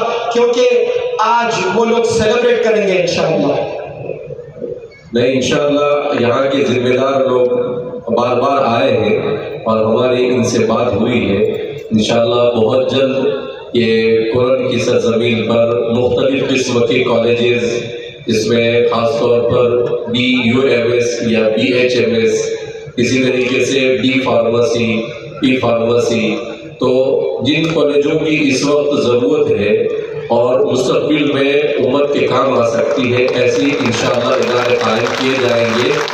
आप हज़रात से भी गुजारिश है कि आप दुआ भी करें कि अल्लाह रब्बुल इज़्ज़त हमारे इन तमाम मंसूबों को आसानी के साथ, आफियत के साथ पाए तकमील तक पहुँचाए इंशाअल्लाह। इंशाअल्लाह बहुत बहुत मुबारक हो। ये वो खानदान से है माशाअल्लाह, आपने जाल बिछा है इंस्टीट्यूशंस के इंडिया में और आपने वादा किया है, लेकिन वादे से कुछ नहीं होगा, काम मेहनत सब आपने करना है इंशाअल्लाह। तो यहाँ B फार्मेसी का भी कॉलेज होगा, M फार्मेसी का भी कॉलेज होगा, इंजीनियरिंग भी कॉलेज होंगे और यहाँ बेहतरीन स्कूल्स होंगे इंशाअल्लाह। और मेरे कुछ असातिज़ा हैं, उनमें डॉक्टर रफीक साहब है, उनमें एक अशरफ साहब है जो होटल्स चलाते हैं, जो बहुत कम पैसों में मुझे होटल दे रखे हैं, इसीलिए मैं वर्कशॉप्स कर पा रहा हूँ। हिंदुस्तान के 22 स्टेट से लोग आते हैं और वर्ल्ड के कई कंट्रीज से बच्चियां आकर 1 महीना रहकर ट्रेनिंग लेते हैं। उनमें से और एक भी पर्सनैलिटी है, मुंबई में सिद्दीक भाई रहते हैं, मिल्लत स्कूल चलाते हैं माशाल्लाह। 130 से ज्यादा स्कूल्स आपने इस्टेब्लिश ऑलरेडी कर चुके हैं इंडिया में, अलग अलग नाम से। ब्रांड पे बिलीव नहीं करते हैं, शो ऑफ नहीं करते हैं, एडवर्टीजमेंट नहीं करते हैं, लेकिन माशाल्लाह बड़े अल्लाह वाले, बड़े तकवा परस्त। आपने भूज में कहीं एक जलजला आया और उड़ीसा में फ्लड्स आए तो आपने 1 लाख कच्चे मकान बनाए। तो जब मैंने सुना तो सिद्दीक भाई का फैन हो गया। फिर हाल ही में 5 साल के बाद फिर मेरी सिद्दीक भाई से तो मुलाकात हो रही थी, लेकिन 5 साल बाद बड़ी तवील बहुत लंबी गुफ्तगू हुई थी। तो मैंने फिर से पूछा कि ये कैसे पॉसिबल था, 1 लाख घर कैसे बनाए आपने, उड़ीसा में, भुज में, कच्छ में कैसे बनाए? तो उन्होंने कहा कि मेरे अमीर, मेरे सदर मौलाना गुलाम साहब बस्तानवी थे, वो सदर थे, हम लोग खादिम थे, उन्होंने हमसे काम लिया तो हम मैदान में खादिम बनकर काम किए हैं। तो सिद्दीक भाई नासिक में एक मिल्लत पैरामेडिकल स्किल डेवलपमेंट कॉलेज खोल रखे हैं। 8 कोर्सेज है उसमें, जॉब ओरिएंटेड कोर्सेज। सब लोग डॉक्टर, इंजीनियर, IAS, IPS तो नहीं बन सकते। कुछ लोग गरीब होते हैं जिनको जॉब्स की जरूरत होती है, 15, 20, 25 हजार उनके लिए लाखों के बराबर हो जाता है। तो ये जो मिल्लत पैरामेडिकल स्किल डेवलपमेंट कॉलेज है, वहाँ 8 ऐसे कोर्सेज हैं जो गरीब बच्चे जाकर कोर्स कर लें इंशाअल्लाह तो आपको जॉब्स मिल सकती है। और वैसे ही डिप्लोमा कोर्सेज इंशाअल्लाह मैं गुजारिश करता हूँ मौलाना हुज़ैफा साहब बस्तानवी को, वो आप भी ऐसे डिप्लोमा कोर्सेज यहाँ करें जो गरीब बच्चे कोर्स कर लें और इमीडिएट जॉब हासिल कर लें। जितने भी लोग दूर दूर से आए हैं सुनने के लिए, आपका शुक्रिया अदा करता हूँ।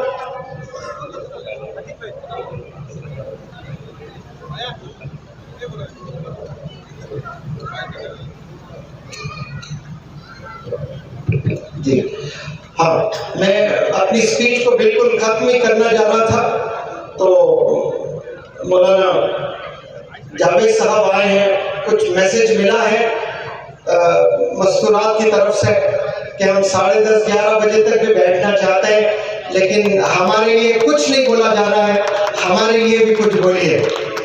तो मैं आप लोग के लिए कुछ बोलना चाहता हूँ, अभी सुने गौर से। 2019 में 2008 से मैं इंडिया इस्लामिक कल्चरल सेंटर में 40 दिन का पर्सनालिटी डेवलपमेंट वर्कशॉप कंडक्ट करते आ रहा हूं, जिसमें नॉर्थ इंडिया के मुख्तलिफ स्टेट्स के बच्चे बच्चियां एडमिशन लेते हैं। फ्री ऑफ कॉस्ट ट्रेनिंग होती है वहां पर। 10 बजे क्लास चालू होती है। पहली रो में बैठने के लिए कोई उत्तर प्रदेश से, कोई हरियाणा से। 8 बजे आप पहुंच जाते हैं ऑडिटोरियम में पहली रो में जगह लेने के लिए, माशाल्लाह।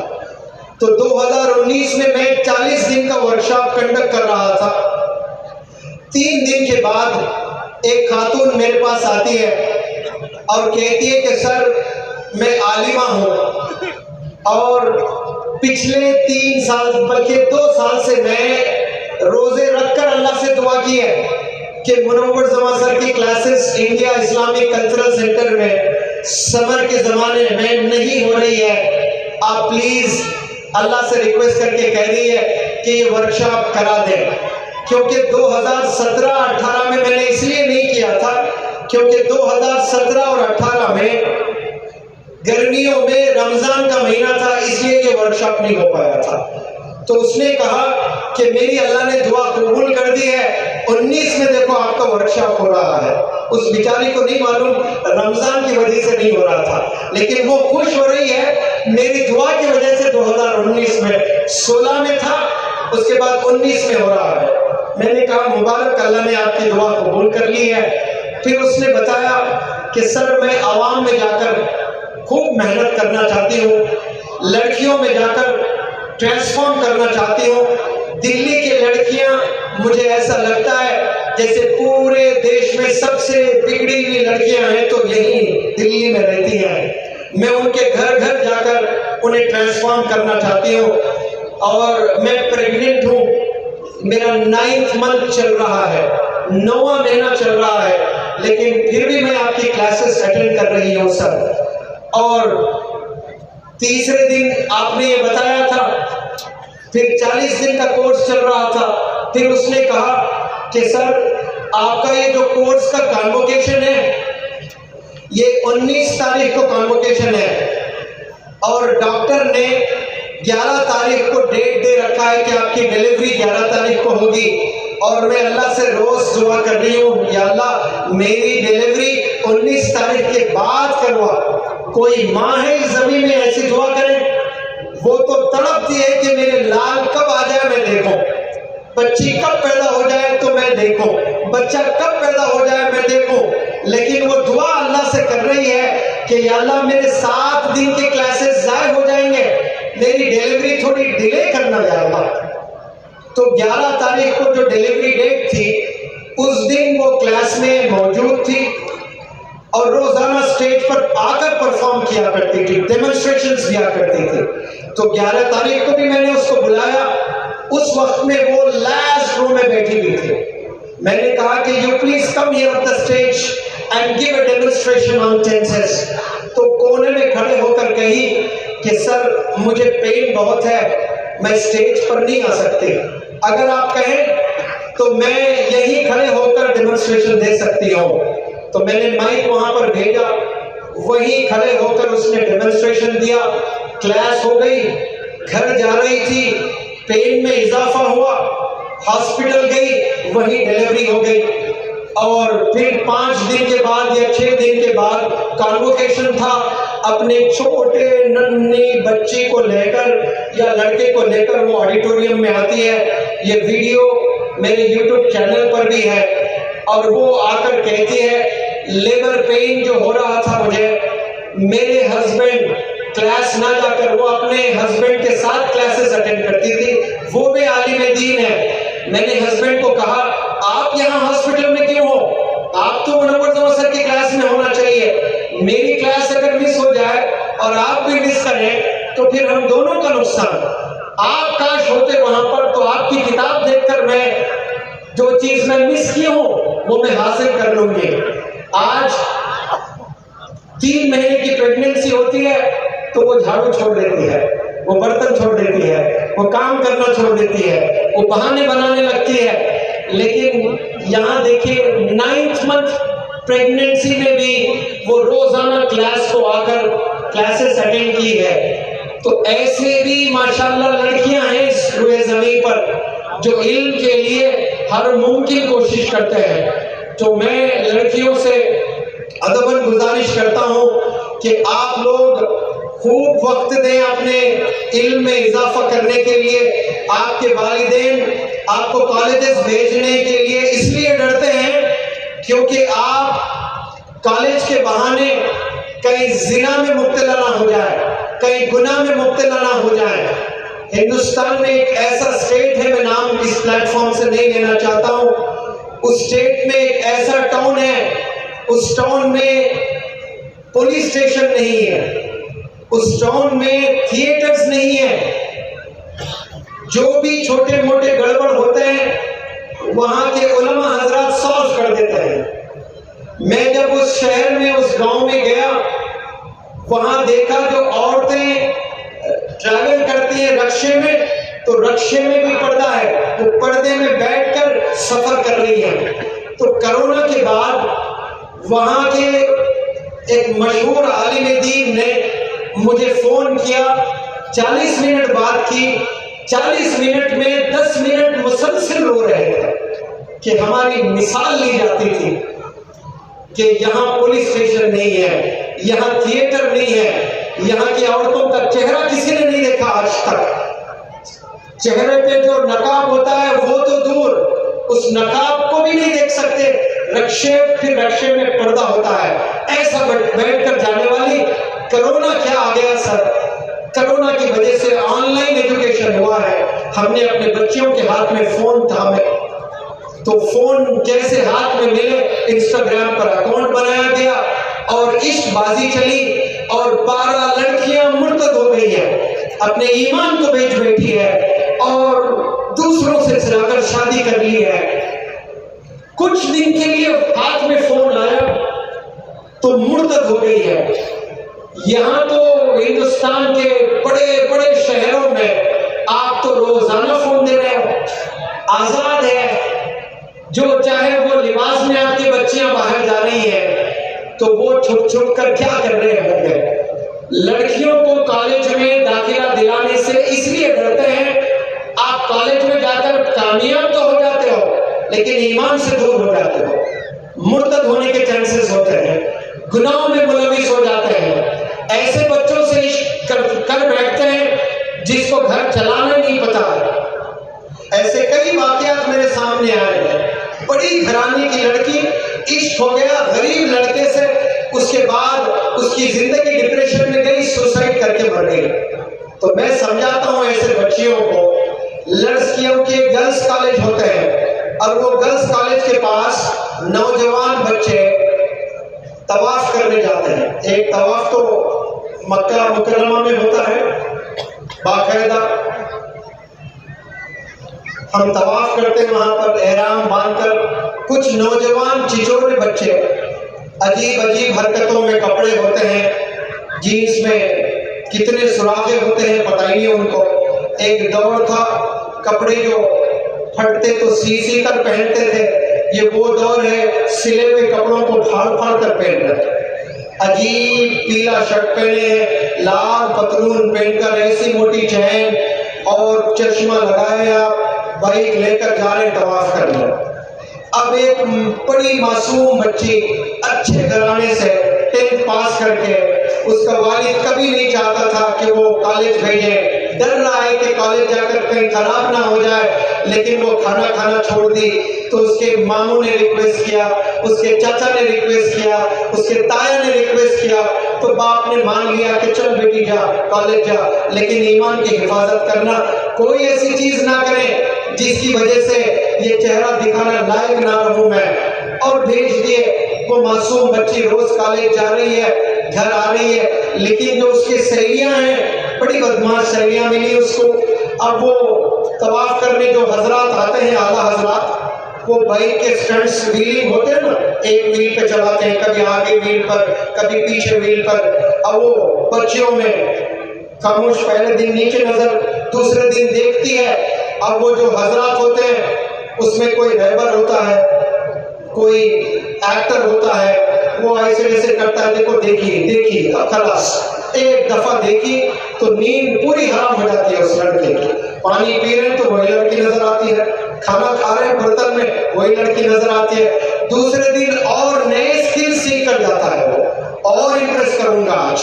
अब वो जा रहा है, इम्प्रेस कर रहा है, और बच्ची देखकर ऐसी फ्लैट हो गई, अरे ऋतिक रोशन आ गया है, इसके साथ में लॉन्ग ड्राइव पे जाऊंगी, कॉफी शॉप में जाऊंगी।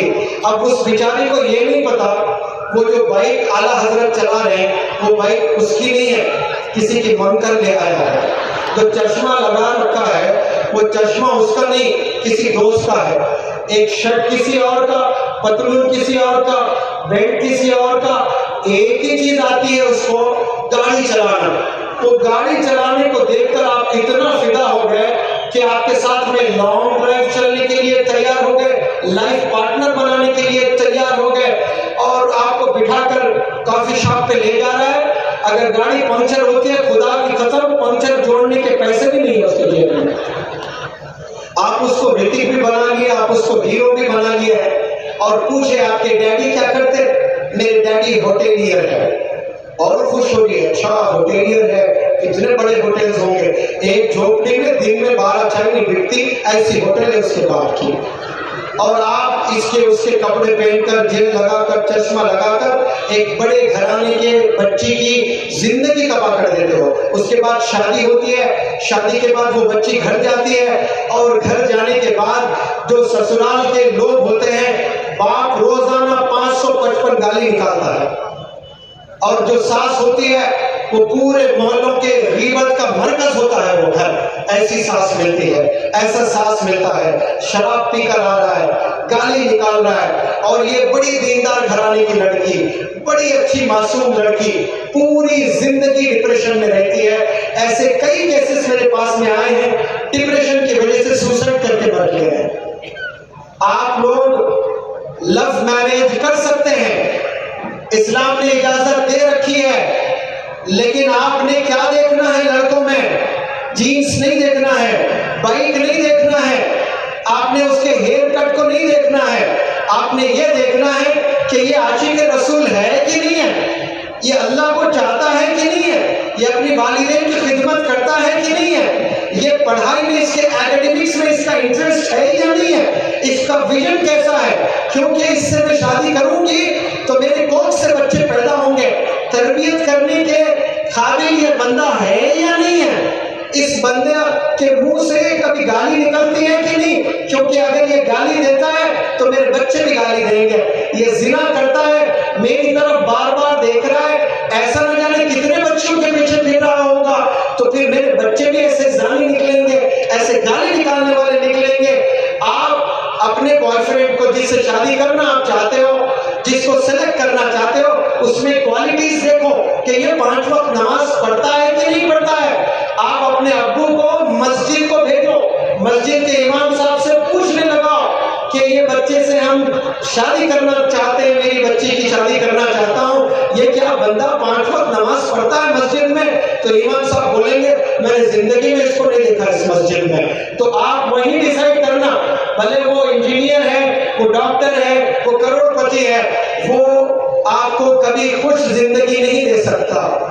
तो यहाँ आप लोग ऐसे मैरिजेस कर अपनी जिंदगी को नुकसान में ना डालें, ये फैसला अपने वालिदैन के हाथ में दें। वालिदैन से ज्यादा आपको कोई नहीं चाहते हैं। आज ये हरकतें, एक बात मैं कहकर अपनी बात को खत्म करता हूँ। एक दफा मुझे फोन आता है और पहले 5 मिनट वालिद सिर्फ रोए जा रहा है। फिर मैंने उसको खामोश करवाया, पूछा बता हजरत आप क्यों रो रहे हैं, बताओ तो सही, रो क्यों रहे हैं? तो रोते रोते गमज़दा बाप मुझसे कहता है मैं कर्नाटका स्टेट या कोई महाराष्ट्र स्टेट बताया, वो स्टेट का एक छोटे से टाउन में मेरी जिंदगी गुजरती है या विलेज में मेरी जिंदगी गुजरती है। मैं मुखिया था, मैं लोगों के हल सॉल्व करता था, लोग दूर दूर से मेरे घर आकर प्रॉब्लम सॉल्व करते थे। मैं मशहूर था, लोगों के प्रॉब्लम्स को सॉल्व करने की वजह से मैं पूरे गांव में मशहूर हो गया था। दूर दूर से मेरे पास लोग आते, अपने घरेलू मसाइल सॉल्व करके जाते। लेकिन मेरी नौजवान बच्ची ने सर वो हरकत कर दी, मुझे मेरा गांव छोड़ना पड़ा, मेरे रिश्तेदार छोड़ने पड़े, मेरा स्टेट छोड़ना पड़ा। हिंदुस्तान के कोने से मैं आपको कॉल कर रहा हूँ, मैं बता भी नहीं सकता कि हिंदुस्तान के कौन से हिस्से से मैं आपको कॉल कर रहा हूँ। मेरी आंखें तड़पती हैं मेरे रिश्तेदारों को देखने के लिए। जिस मस्जिद में मैंने सजदे किए हैं सर, मैं तड़पता हूँ उस मस्जिद में जाऊँ, 1 रकात नमाज पढ़ लो, 2 रकात। वो आलिम दीन के पीछे मैं नमाज पढ़ा करता था, मैं तरसता हूँ कि मैं जाऊँ 2 रकात नमाज पढ़ूं। लेकिन मेरी बंदी ने, मेरी लड़की ने इतनी गंदी हरकत कर दी, मैं मुंह दिखाने लायक नहीं रहा सर। तो बताओ, आज जो बच्चियां हरकतें करके अपने वालिदैन को तकलीफ दे रहे हैं, आपका बाप आपके मोहल्ले वालों से नहीं मिल पा रहा है, रिश्तेदारों से नहीं मिल पा रहा है, और वो रास्ते में चल रहा है तो अपनी नजरें झुकाकर चल रहा है। जो नौजवान लड़की सड़क पर नजरें झुकाकर चलती है, उसका बाप नजरें उठाकर चल सकता है, सीना तान कर चल सकता है। और जो लड़की नजरें उठाकर चलती है सड़क पर, उसके बाप को नजरें झुकाकर चलना पड़ता है। तो मेरा मैसेज है, अपने ईमान की हिफाजत करें। ये नौजवान बच्चे भी तवाफ करना छोड़ दें, लड़कियों के पीछे भागना छोड़ दें। आप किताबों के पीछे भागें, स्कूल्स के पीछे भागें, टीचर्स के पीछे भागें, काबिल डॉक्टर्स बने, काबिल इंजीनियर बने। आपके पीछे लड़कियां दौड़ेंगी, तवाफ करेंगी इंशाअल्लाह। लड़की के साथ लड़की के वालिदैन आएंगे कि मेरी लड़की को देना चाहता हूँ, मेरी लड़की को देना चाहता हूँ। खूबसूरत लड़कियों की लाइन लग जाएगी। आप काले कलूठे वेस्ट इंडीज की तरह, लेकिन गोरे दूध से नहाए हुए बच्चियां आपके रिश्ते के लिए तैयार है। आप ऐसे काले हैं, दिन में भी आप नजर नहीं आते, ऐसे जैसे केनिया से आए हो क्या, अफ्रीका के जंगल से आए हो क्या, या गोरे दूध से नहाए हुए बच्चियां, 100 के बच्चियां बैठी हुई है। क्यों? आप चार्टर्ड अकाउंटेंट हैं, आप डॉक्टर हैं, आप IIM में इंजीनियरिंग कोर्स करके आप बहुत आगे निकल गए हैं। जिसके पास में इल्म होता है, जिसके पास में सर्टिफिकेट्स होते हैं, उनको अच्छे पैगाम भी आते हैं। लेकिन 2 दिन की खुशी के लिए गर्लफ्रेंड बनाने के चक्कर में, बॉयफ्रेंड बनाने के चक्कर में जिंदगी पूरी तबाह करते हैं। ये जो 15 से 21 साल की उम्र होती है, ये वो उम्र है जिसमें अल्लाह बहुत क़ुव्वत देता है, बहुत एनर्जी देता है, बहुत एंथुसियाज्म देता है। इसमें आप जो चाहते हैं वो कर सकते हैं। अगर आपने बुक्स को थाम लिया और अपनी एनर्जी पूरी आपने एजुकेशन में डाल दी, स्किल्स डेवलपमेंट में डाल दी, तो आप जो पैसा बनाओगे वो आप सिर्फ अपने बीवी बच्चों को नहीं, आप अपने मोहल्लों में 100 घरों को मदद कर सकते हैं, 100 बेवाओं को आप मदद कर सकते हो, 100 यतीमों को आप मदद कर सकते हो इंशाअल्लाह। क्यों? जवानी में आपने वक्त सही लगाया है। आपको मैं एक बात कहता चलूं कि जो भी क्रिकेटर्स क्रिकेट खेलते हैं उनकी नजर किस पर होती है? उनकी नजर बॉलर्स पर होती है। स्टेडियम में बैठे कितने खूबसूरत लड़कियां हैं, वो लड़कियों को नहीं देख रहे होते हैं क्रिकेटर्स। उनका फोकस होता है कि मैं बॉलर को देखूं और मैं सेंचुरी लगाऊं। बहुत से खूबसूरत बच्चियां बैठी हुई होती है। अगर वहां नजर फेरने लगता है तो 2-3 मैचेस के अलावा फिर कभी नहीं खेल पाएगा।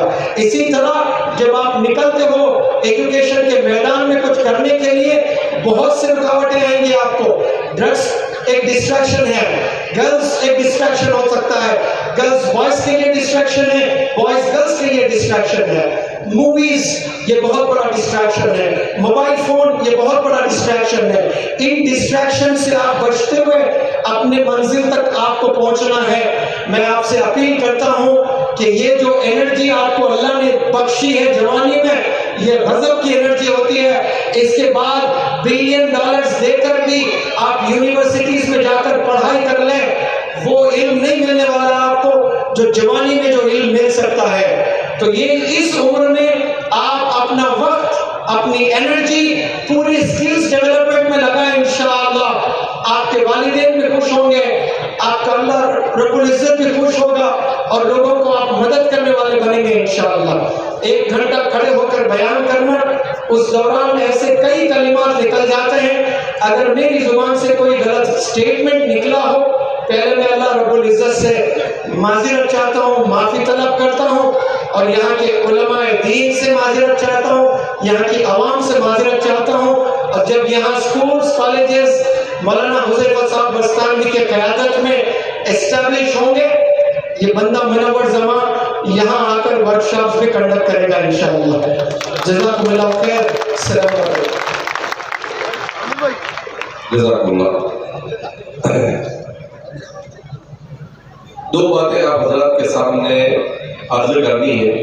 एक तो सर ने कहा कि अगर आपके अंदर कमाल होगा तो आप खूबसूरत नहीं भी रहे तो अल्लाह इज्जत देगा। हज़रत अली रज़ियल्लाहु ताला अन्हु का एक शेर मुझे याद आ गया, लैसल जमालु बिअथवाबिन तुज़य्यिरुना इन्नल जमाल जमालुल इल्मी वल अदबी, कि खूबसूरती कपड़ों से नहीं है जिसको हम पहनकर या हमारे ज़माने में मेकअप कर कर अपने आप को स्मार्ट और ओवर स्मार्ट और वेरी ब्यूटीफुल बनाने की कोशिश करते हैं। हज़रत अली फरमाते हैं इन्नल जमाल जमालुल इल्मी वल अदबी, खूबसूरती ये है कि इंसान के अंदर नॉलेज, इल्म, इंफॉर्मेशन हो और उसके अंदर जीने का सलीका और बाअदब शाइस्ता जिंदगी गुजारने का सलीका हो। जब ये 2 चीज इंसान में है तो ये इंसान ये सबसे खूबसूरत इंसान है, चाहे वो कितना ही बदसूरत क्यों ना हो। एक और ऐलान ये करना है कि कुरान को मैं बचपन से जानता हूँ और कुरान को जानने की वजह हजरत मौलाना यूसुफ साहब रहमतुल्लाह अलैह जो इस इदारे के बानियों में से हैं। बहरहाल मौलाना के मुतालिकीन आपके कुछ लोग, जैसा कि बताया नाजिम साहब ने कि बहुत अरसे के बाद हमारे यहाँ तशरीफ लाए हैं, तो यहाँ पर जो भी कुछ है इख्तिलाफ दुनिया में होते हैं, लेकिन उस इख्तिलाफ को हमें दिल में जगह नहीं देनी चाहिए। जिस आदमी ने जो काम किया है उसका क्रेडिट उसे जाना चाहिए। तो बहरहाल हम मौलाना के लिए दुआ करते हैं कि अल्लाह रब्बुल इज्जत उन्हें जन्नत में आला मकाम नसीब फरमाए और उन्हें बेहतरीन अजर अता फरमाए कि उन्होंने इस इलाके में जहाँ किसी ने काम नहीं किया आपने आकर काम किया। और आपके जो भी मुताबिकीन यहाँ पर आए हैं हम उनका अहलन व सहलन व मरहबा कहते हैं, उनका इस्तेमाल करते हैं। और आखिरी ऐलान कि जमील भाई और उनके साथियों ने आकर कहा कि मौलाना ऐसे ही खाली ऐलान हो जाए और आप चले जाए कि भाई हम कॉलेज बनाएंगे, ऐसा नहीं, हम कुछ पेशकदमी करना चाहते हैं। तो मैंने कहा बिल्कुल, नेकी और पूछ। तो जमील भाई ने कहा कि यहाँ पर जो भी प्रोजेक्ट खड़ा किया जाए उसके लिए जमील भाई की तरफ से 1 करोड़ रुपए इंशाअल्लाह, और उनके साथी है क्या सोहरा भाई पठान, उनकी तरफ से 21 लाख रुपए। तो माशाल्लाह जो भी काम बनाने का हम लोग प्रोग्राम बना रहे हैं उसके लिए 1 करोड़ 21 लाख रुपए हमारे इन 2 साथियों की तरफ से आए। 10 लाख निसार भाई की तरफ से 10 लाख रुपए, 1 करोड़ 31 लाख रुपए आए हैं। और भी जो अहबाब इसमें शरीक होना चाहे वो शरीक हो सकता है। उबैद भाई की तरफ से 10 लाख रुपए, माशाल्लाह 1 करोड़ 41 लाख रुपए हुए। तो जो भी अहबाब अपना ऐसा ऐलान करना चाहे, ताउन करना चाहे तो कमेटी से राब्ता करें। इंशाल्लाह आपका जो भी पैसा आएगा उस एक पैसे का आपको हिसाब दिया जाएगा और कोशिश की जाएगी कि बेहतर से बेहतर इदारा कायम हो, बेहतरीन क्वालिटी एजुकेशन दी जाए, अच्छा स्कूल हो उर्दू में, और भी उसमें बेहतरीन स्कूल हो, उसके साथ कॉलेजेस हो, साथ साथ में नीट के लिए कोचिंग क्लासेस का इंतजाम हो, आगे चलकर आईपीएससी यूपीएससी के लिए कोचिंग क्लासेस हो। जितनी भी जरूरतें हैं उम्मत की और माशरे की और मुल्क की, उन तमाम जरूरतों को पूरा किया जाए, इसलिए कि हमारा मुल्क बहुत बड़ा है, वेरी ह्यूज पॉपुलेशन, बहुत ज्यादा पब्लिक यहाँ पर है। तो हम जितने इदारे बनाए उतने कम है।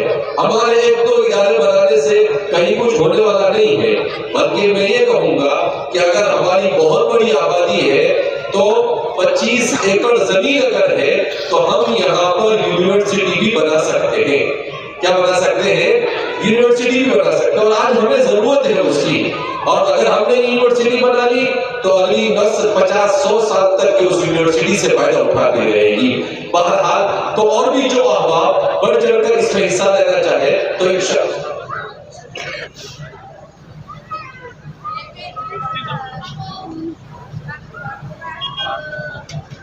जब मौलाना यूसुफ साहब के दामाद है, मौलाना के इसाले सवाब के लिए उनकी तरफ से 5 लाख रुपए,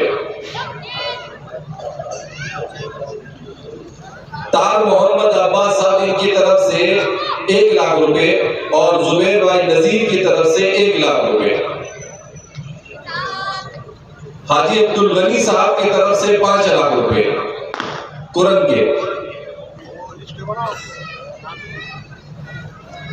बड़े दोस्तों बुजुर्गों किस बना लो।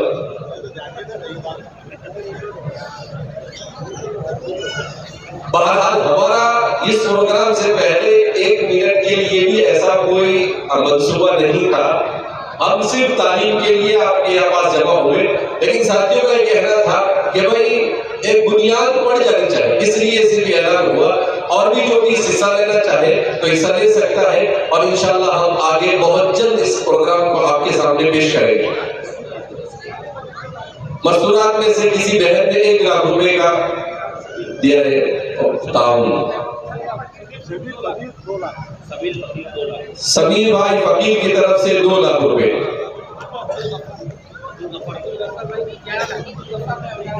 अब्दुल गफ्फार भाई कुरान उनके तरफ से 11 लाख रुपए, माशाअल्लाह। जैसे मुझे ये रिपोर्ट थी कि कुरान वालों के पास माल है, इसलिए मैंने बयान में पहले कह दिया कि बाहर से कुछ लाने की जरूरत नहीं है, यहीं पर बुलडोजर खड़ा हो गया तो काम करना क्या हो जाएगा, शुरू हो जाएगा। तो माशाल्लाह शुरू हुआ है और उम्मीद है कि आइंदा 1 साल में हम बहुत कुछ यहाँ पर काम करेंगे इंशाअल्लाह। अजीज अमीन साहब की तरफ से 1 लाख रुपए। अभी 5 मिनट में जिसको जो ऐलान करना हो करा दे, उसके बाद फिर हम दुआ करा देंगे ताकि जो लोग बैठे हुए हैं उनको ज्यादा जहमत न उठानी पड़े। हर तरह के लोग हैं, किसी को क्या जरूरत है तो उसका भी ख्याल रखना जरूरी है। हाजी कयूम की तरफ से 1 लाख रुपए, हाजी अब्दुल गफ्फार अब्दुल सत्तार कोरम की तरफ से 1 गुंठा जमीन और 1 कुआं खोदकर देने का ऐलान।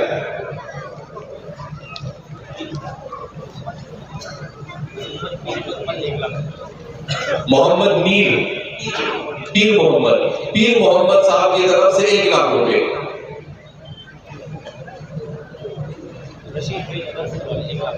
रशीद भाई नगर सोल वाले उनकी तरफ से 1 लाख रुपए,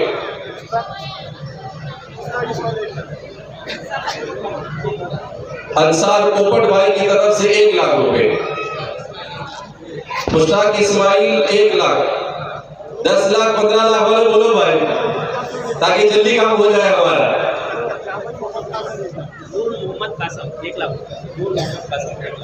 नूर मोहम्मद कासम 1 लाख, 1 लाख भी कम नहीं है, ऐसे अच्छा है, लेकिन वो पहला छक्का इतना बड़ा मार दिया जमील भाई ने, तो अब दूसरा सब कम लग रहा है। शाहनूर भाई की तरफ से 50,000 रुपए,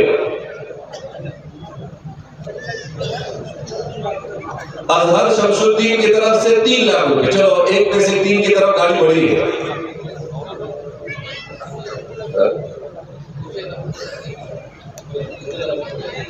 उबैद अबू बकर की तरफ से 1 लाख रुपए, मुजीब इसहाक 1 लाख रुपए,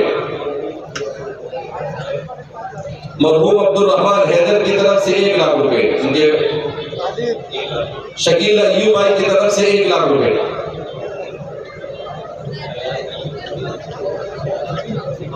अयाज अब्दुल पटेल की तरफ से 5 लाख रुपए,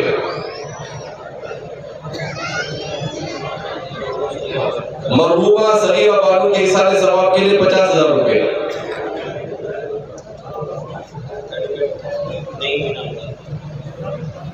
एडवोकेट नईम ईनामदार की तरफ से 2 लाख रुपए,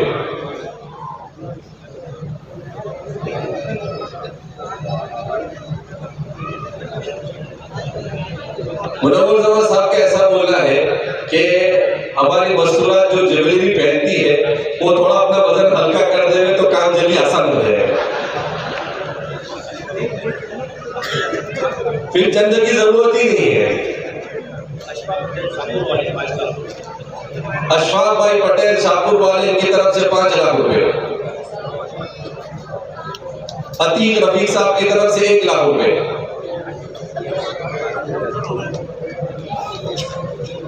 हाफिज रियाज साहब कोलपी वाले की तरफ से 1 लाख रुपए, अब्दुल माजिद सिकंदर साहब की तरफ से 5 लाख रुपए। वैसे हमने बराबर सोचा था कि कुरान वाले बराबर है माशाल्लाह। डॉक्टर ताज कामूली की तरफ से 1 लाख रुपए, गनी बख्शू भाई की तरफ से 50,000, नासिर लतीफ भाई की तरफ से 1 लाख रुपए, संगमनेर को संगमनेर वाले बोलो ना, मरहूम आलम रिजवान के इसाले सवाब के लिए 5 लाख रुपए,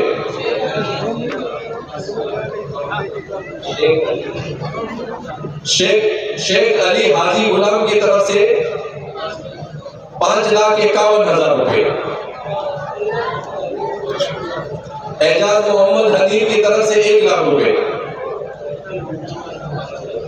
डॉक्टर मोहम्मद कासम की तरफ से 5 लाख रुपए। जमील भाई आए तो 5-5 वाला शुरू हुआ है अभी। पप्पू हाजी दाऊद साहब की तरफ से 1 लाख रुपए,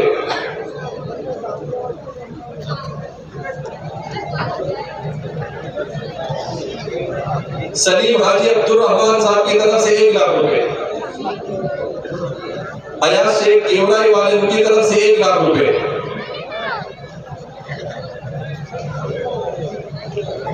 शेख अबू बकर हाजी की तरफ से 1 लाख रुपए, अकरम हाजी कादर साहब 1 लाख रुपए,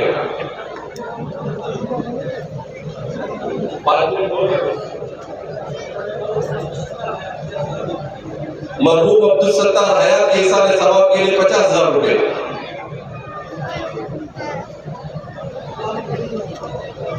गुलाम भाई पेंटर की तरफ से 1 लाख रुपए।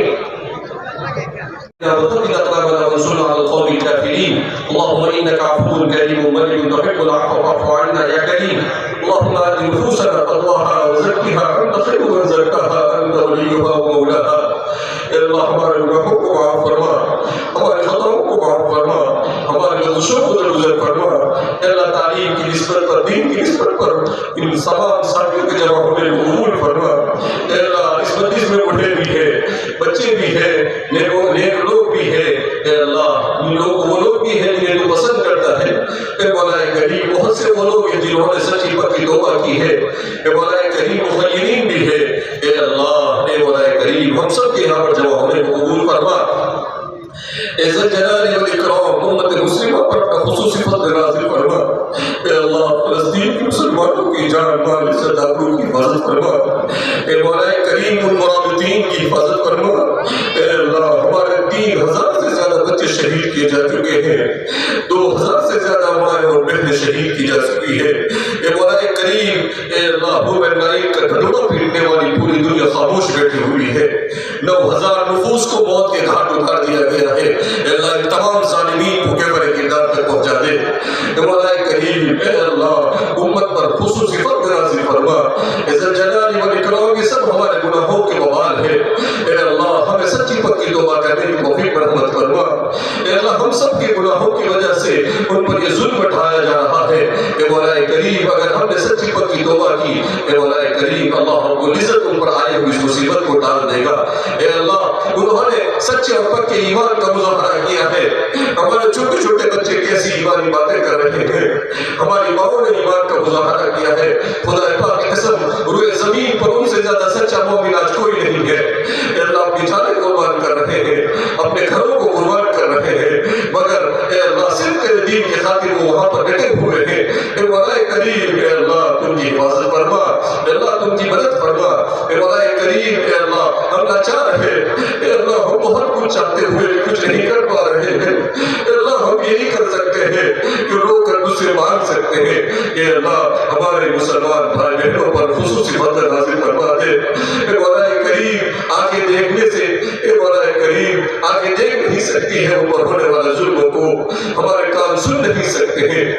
अल्लाह तुम माफ फरमा, अल्लाह हम सबको माफ फरमा। मौलाए करीम परवरदिगार आलम अल्लाह हमारी दुआ को कबूल फरमा दे। अल्लाह उनके हाथ में हमारे दुआओं को कबूल फरमा। अल्लाह जिन दोस्तों ने हमारे यहाँ पर इदारा कायम करने के लिए बढ़ चढ़ कर ताउन किया है, अल्लाह इन सबको दुनिया और आखिरत में बेहतरीन अजर अता फरमा। अल्लाह इस ज़मीन पर बेहतरीन ईमान को बचाने वाला इदारा कायम हो, ऐसे फैसले फरमा। मौलाए करीम अल्लाह हासिदीन के हसद से, फितने से, शरीरों की शरारत से, अल्लाह हमारे अपने नफ्स की शरारत से हमारे इदारों की हिफाज़त फरमा। अल्लाह हमें एक और नेक बना। अल्लाह हमें तेरे सामने रोकर मांगने वाला बना।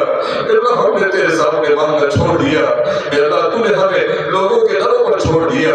मौलाए करीम अल्लाह हमारी बच्चियों को, हमारे नौजवानों को, हमारी औरतों को, हमारे मर्दों को, सबको तेरे पास गिड़गिड़ाकर रोकर मांगने वाला बना।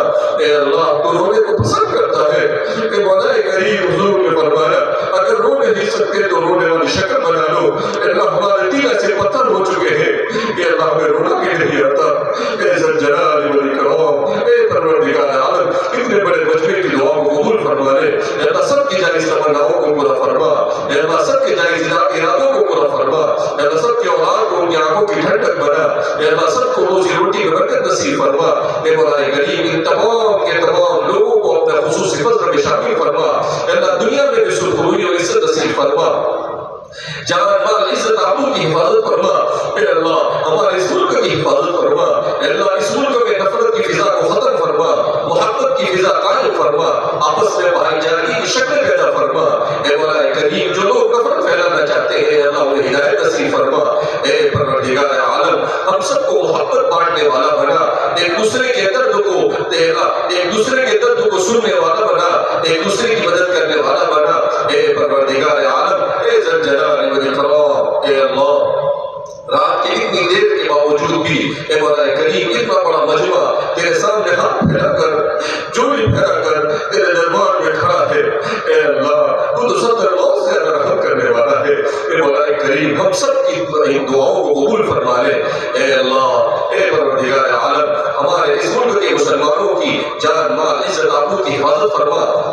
तालीमी जरूरतों को पूरा फरमा। इस मुल्क के हर बाशिंदों को एक दूसरे के साथ मोहब्बत के साथ रहने की तौफीक बरामद फरमा। ए अल्लाह हमारे सियासतदानों को ए अल्लाह अपने मुल्क को अच्छी तरह भाईचारे के साथ चलाने की तौफीक बरामद फरमा। ए अल्लाह जिनके दिलों में नफरतें हैं उनके दिलों से नफरतों को खत्म फरमा दे। ए परवरदिगार आलम ए अल्लाह तो हमें ऐसे अमाल करने की तौफीक बरामद फरमा जिससे तू राजी हो जाए। ऐसे अमाल से हमारी हिफाजत फरमा जिससे तू नाराज हो जाए। हर किस्म की फिक्रों से हमारी हिफाजत फरमा। इस्लाम और ईमान पर साबित कदमी नसीब फरमा। अपनी औलाद की सही ईमानी और इस्लामी तरबियत करने की फिक्र नसीब फरमा। ए मौला करीम मोबाइल की फितने से हमारी हिफाजत फरमा। इंटरनेट की फितनों से हमारी हिफाजत फरमा। ए परवरदिगार आलम हमारी दुआओं को नबी करीम सल्लल्लाहु अलैहि वसल्लम के सदक़े दुफैल में कबूल फरमा। व सल्लल्लाहु अला नबियिना मुहम्मद व अला आलिहि व अस्हाबिहि अजमईन बिरहमतिका या अरहमर राहिमीन वल्हम्दुलिल्लाहि रब्बिल आलमीन। भाई साहब सबके लिए खाने का नज़्म है।